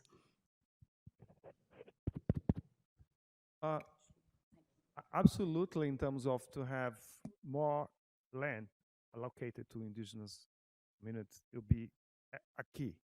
But even the area that now under private domain, it needs to be protected by forest code or by forest restoration. So to get out of the tipping point, as the indigenous, and there's a lot of conservation units as well, another type of protected area that has traditional community, not indigenous, but other type of traditional community. So in the end of the day, we have to have 80% of forest cover, and a combination of mostly, hopefully, indigenous land, because those are more effective. But conservation units has been already designated. Additional protected areas, either indigenous or conservation, and private sector that holds forests, also keep forests. The element of education that Marcia mentioned, absolutely. We just briefly here, but there was 2 studies in our project that describe in a very detail how the Amazon regions are lagging behind the rest of the country. And a way to avoid, to catch up, we need to invest a lot because the per capita investment per student are very low in the Amazonia compared to the rest of the country. Although the state governments in Amazonia try to do the best, the state has no enough revenues because, as I say, the economy is not growing. The economy has a lot of unemployment. There is no dynamics. There is no enough tax to collect, to generate, to increase, but not only in education, but in health as well. So all the elements really lagging behind. If you have a company that be in the Amazonia, try to invest in the Amazonia, and you have companies here, in some way you have to be the state. You have to provide health. You have to provide some kind of education, security. I have to deal with the lack, the absence of the government. So the question also relates to forest restoration. There's a lot of numbers here. So one number is Tasso numbers because he considered all the land has been degraded and abandoned after 3 years. We use another threshold was 6 years, so after 6 years. So of course this is accumulated. So that's the good news. The bad news is, as he said, those areas are not protected. So sometimes people they actually are invisible. Nobody actually pay attention because the systems that we have in Brazil is a binary monitoring system, at least the government. So say you have the mask, if you deforest an area, it's becoming a clear cut. You never look again. But in fact, you have to create another kind of dimension that you have to look at those vegetation, secondary forests. As Clarissa, she is going to talk a little bit probably tomorrow, and she has working in this field as well. But again, forest cover will be critical. The good news is the forest still has the capacity to come back. Although the forest suffers a lot of pressure, those forests are very resistant, like the indigenous. They keep fighting. And so they need a little bit push for our side. But that was very important. And hopefully we can come back to the section tomorrow. We're going to have a forest restoration section. We can go back a little bit more on this. Thanks. Sorry, I was checking my phone here because I was discussing with our demograph. The questions, yeah. And Castro, thank you so much for the comments here. And what he was saying is that actually in Brazil, apparently some of the gains that we observed in education in other parts was associated, it has evidence that was associated with these dynamics, these demographic dynamics, which creates some hope for the possibilities ahead of the Amazon if we do the homework. And I strongly believe that the homework is exactly about, creating these conditions for, basic education and so on and so forth. What I was mentioning is this thing that the professional education in Amazon is super different from the rest of the country. So it's something that you need to pay special attention there. Coming back to Marcelo's question on the rural areas, and here I'd like to refer to Juma's comments before that we really need to see the traditional peoples and indigenous people. And this is really deep in the sense that in our statistics, we don't have the information in order to really understand what's going on. And I would connect your question with her demand that I think it's super important for the sake of this problem. At this moment, if you look at the national statistics, we really don't see them. Right? I think her point is quite clear and takes in a different level here. And also, I think that battle took care of many of all the other questions here on Clarissa's bullet, right? And I think I would do law enforcement because if you think about, actually Tasso used 2 bullets, right? He assigned the lands to the indigenous people, and the second bullet was to protect, right? So, but I think that if you do law enforcement, we can have both. He has because this most of 40%. it, Huh? he But has if you look at the Arminio 6%, you have to come up another silver bullet, no? Exactly. But I think law enforcement would be great because most of the problems here are in public lands, right? And the rights of the indigenous population is in our law. And I think law enforcement, to me, it's my silver bullet. Thank you so much. Arminio wanted to respond briefly. Yeah. Just briefly. I think the 2 points made by Marcelo and Pedro, they really frame what I think is a massive development challenge. It applies to Rio, but I think it applies even more to the Amazon. So the question is, how do we grow without destroying the forest in the end? So I don't have a full answer, but I really believe we have to start by setting the rules in a way that the deforestation stops, and it's easier said than done.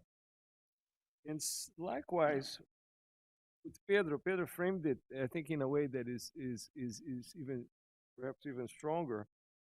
I'm not thinking about turning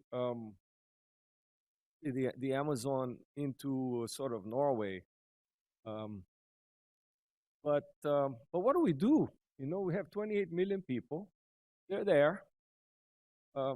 They would all like to work, to do something. It's much more basic, I think. They're already old, many. And I don't know what the answer is. I just think the problem has to be framed in a way that will keep the types of investments that will continue the destruction of the region cannot be allowed to happen. So I think we're going to think of other things. I'm not sure what. I'm very pessimistic, quite frankly. I'm a very optimistic person. People will know me. I used to be anyway. Recently, my optimism has been challenged. But I do think this is a monster problem. So this when Amazon 2030 started, I was and I still am very excited. I just don't think this is easy. But I think we're so far from a modern economy, So the question is in economic terms, it's sort of like not even a second best. Is a constrained exercise where the main constraint is the forest on the one hand and the people on the other. You got to deal with both, and that requires money, private and public. But I'm not sure. But anyway, but I think that the 2 points are perfect. I don't have any disagreement. I just think it's sort of the framing of the question leads to the possible answer, but I just think the answer is very hard. I hope these guys will figure it out. Okay, great. I just wanted to put a little more emphasis on Marcelo's question about how indigenous labor is lost and how we can value it in protecting the forest. I think that knowledge is here. It's available, and we can work with it, I think, in terms of the larger question of how to defend the defenders for us. I wanted to pin that. We have another round of questioners. Elder Balho. Hello. Okay. I would like or agree talking Portuguese, please. Okay. Eu queria aproveitar, ouvindo particularmente a manifestação do Arminio, do Juliano, que trazem um pouco a visão de mercado. Eu creio que aqui nós temos visto as manifestações, particularmente de discutir a estrutura da Amazônia, quando se fala em educação, quando se falam dos conflitos. O problema é que nós não temos tempo de formar uma nova geração para mudar a cultura do nosso território. E aí eu queria desafiar a nós aqui um pouco, e particularmente aproveitando os palestrantes pela estatura,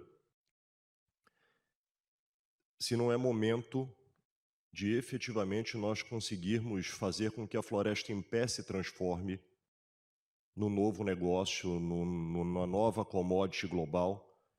E ao invés de discutir conflito, retirada das pessoas que foram para ali, inclusive motivadas a explorar a floresta e passar a enxergar a floresta como negócio.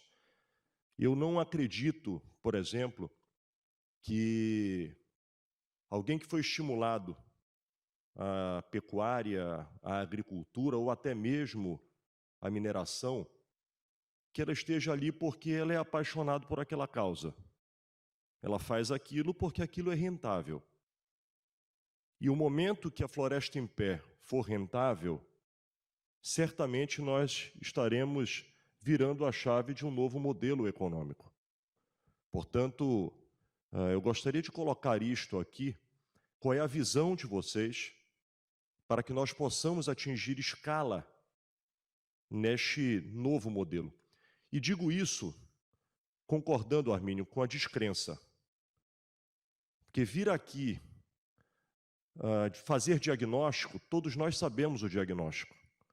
Todos nós já discutimos, em 2019 nós estávamos aqui discutindo esse diagnóstico. Nós sabíamos que nós voltaríamos aqui, achávamos que seria em 2020, a pandemia não nos permitiu, e nós voltamos agora em 2022, constatando que todos os esforços que foram feitos ou deixaram de ser feitos nos levam a um cenário ainda pior. E aí vem a pergunta: o mundo é capaz de compreender que só há uma solução para, sem utopia, mas para um mundo real e efetivo, Floresta em Pé, para a sobrevivência da humanidade, para evitar com que as mudanças climáticas atinjam níveis que comprometam a humanidade, que a Floresta em Pé seja transformada em negócio. Se nós fizermos isso, os índios serão protegidos, porque as áreas dele passarão a ser valoradas para eles. O cidadão que hoje compreende que 1 hectare de floresta em pé vale 10% do que 1 hectare de floresta derrubada e transformada em soja, em pecuária e daí por diante. Portanto, sem aqui, de maneira alguma, desconsiderar tudo que foi dito, mas eu gostaria de provocar vocês, além do diagnóstico. É possível nós construirmos um novo modelo, porque quem vem de lá e como governador do estado, que é o maior desafio do Brasil, consequentemente o maior desafio da Amazônia, eu sei qual é a realidade do dia a dia. E sei que se nós ficarmos apenas na discussão de apontar o dedo e dizer façam isso, façam aquilo, lamentavelmente nós vamos aqui para o 2040, para o 2050, para o 2060 e nós não vamos conseguir ter resultados. Muito Obrigado. obrigada. Thank you so much. We will end with a few final responses to Elder Barbalos' question, who Elder is the governor of the state of Pará. And then we will close at 6:30. Continue the discussion tonight and tomorrow. Should I answer in English or in Portuguese? English, okay. All right. So, look, I don't think you can prosper and develop an economy without markets. But I think a lot of what we are saying here is markets cannot do everything. The market for commodities, cars, it works pretty well. In the health world, doesn't work so well.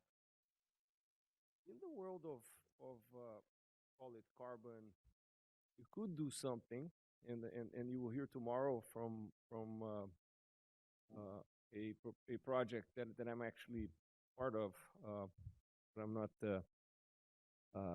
the leading person. But I think you need state, a real state that can enforce property rights, that can enforce rules about deforestation. I don't think the market can do this. I do think the market can help. And I think a carbon market will help Brazil and might help achieve this goal, but it will not do the job alone. I think Juliano said it, we need a state with proper rules. Otherwise, it's not going to work. I think a carbon market can help reforestation effort, and this is what you're going to hear tomorrow. But it's much more than that, sadly. I wish the market could do the job, but it cannot.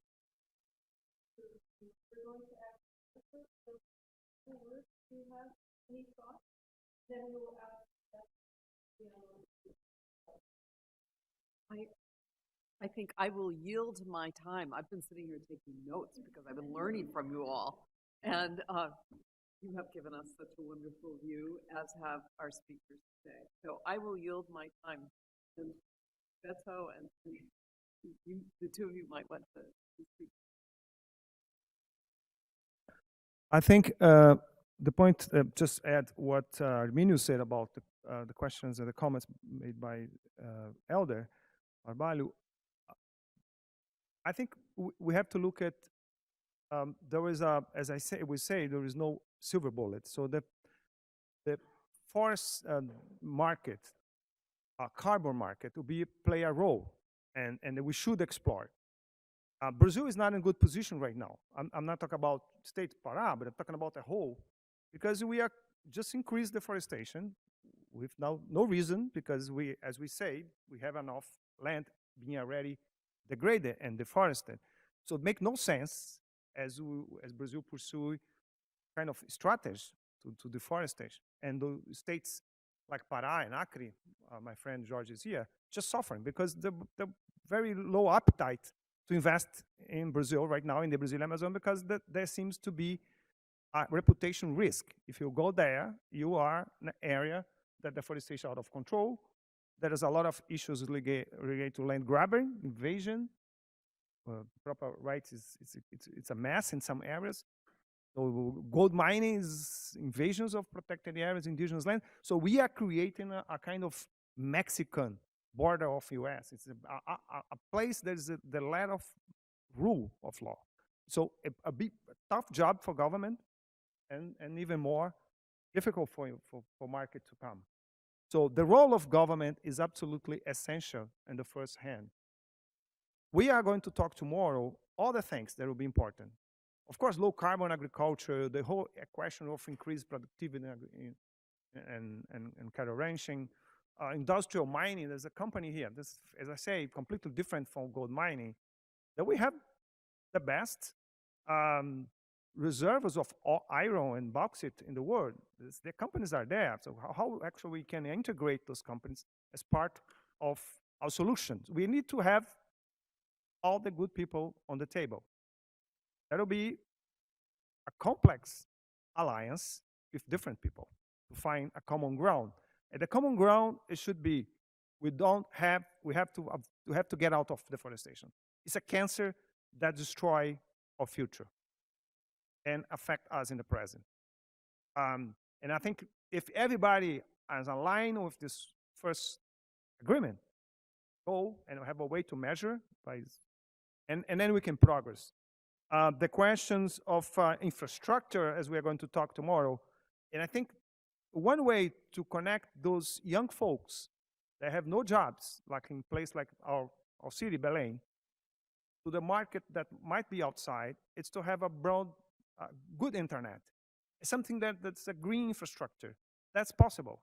Not people in Belém, but the remote people that are in the forest, the village, the indigenous stuff, should have a good internet. Those are key elements of a new kind of infrastructure. So tomorrow, Elder, I think we are going to come back for the solutions elements, and hopefully we can have your perspective is very important, because you are a person that are dealing with the challenges in the first hand.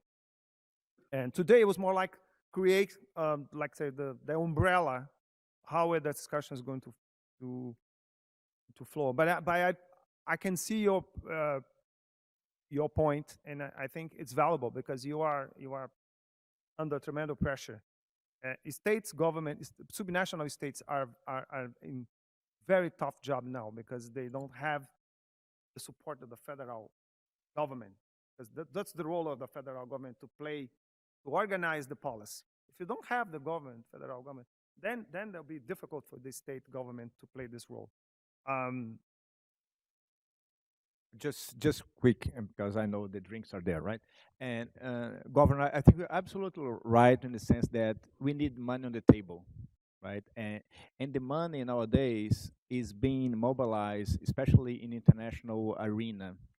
And the thing is that Brazil could benefit quite a bit in that move if we were doing some homework and again at the national level, right? And the thing is that we are out of many of these discussions here, and I think tomorrow we'll have some conversation around those issues. But without money on the table, and I agree that the money will help on the margin, but in the margin they are going to be important, right? And I think what is so unfortunate at this moment is that Brazil is not playing the strategic position that it should be in these discussions, and I'm afraid that a substantial part of this money will not be well suited to Brazil just because we are not really connected with the international community at this moment. But I think, look at the future. I think this is definitely an area that should be explored in much more a structured way. And I'll stop here. Thank you. Before you go to the drinks, so very briefly, I want to really thank everyone, our panelists, our discussants, Adriana. What an incredibly sober, difficult, heterogeneous, complex, but that's the Amazon, right? That's the task facing us, right? And I think we cannot thank you more for being here, for bringing your best selves, your minds, your hearts, what's at stake for you. The conversation will continue. The idea, it will be unfinished, right? Some of us like the term unfinished philosophically, but in reality, it will continue tomorrow. It will be unfinished, so we'll keep up talking. We'll bring more voices in. But now it's time, before you leave, if you have a translation device, you need to leave it with our team when you leave, the translation device. Se tem uma maquininha de tradução, por favor, deixem ali na saída com o nosso time, a Helena e o Patrick. So I would like to ask our Princeton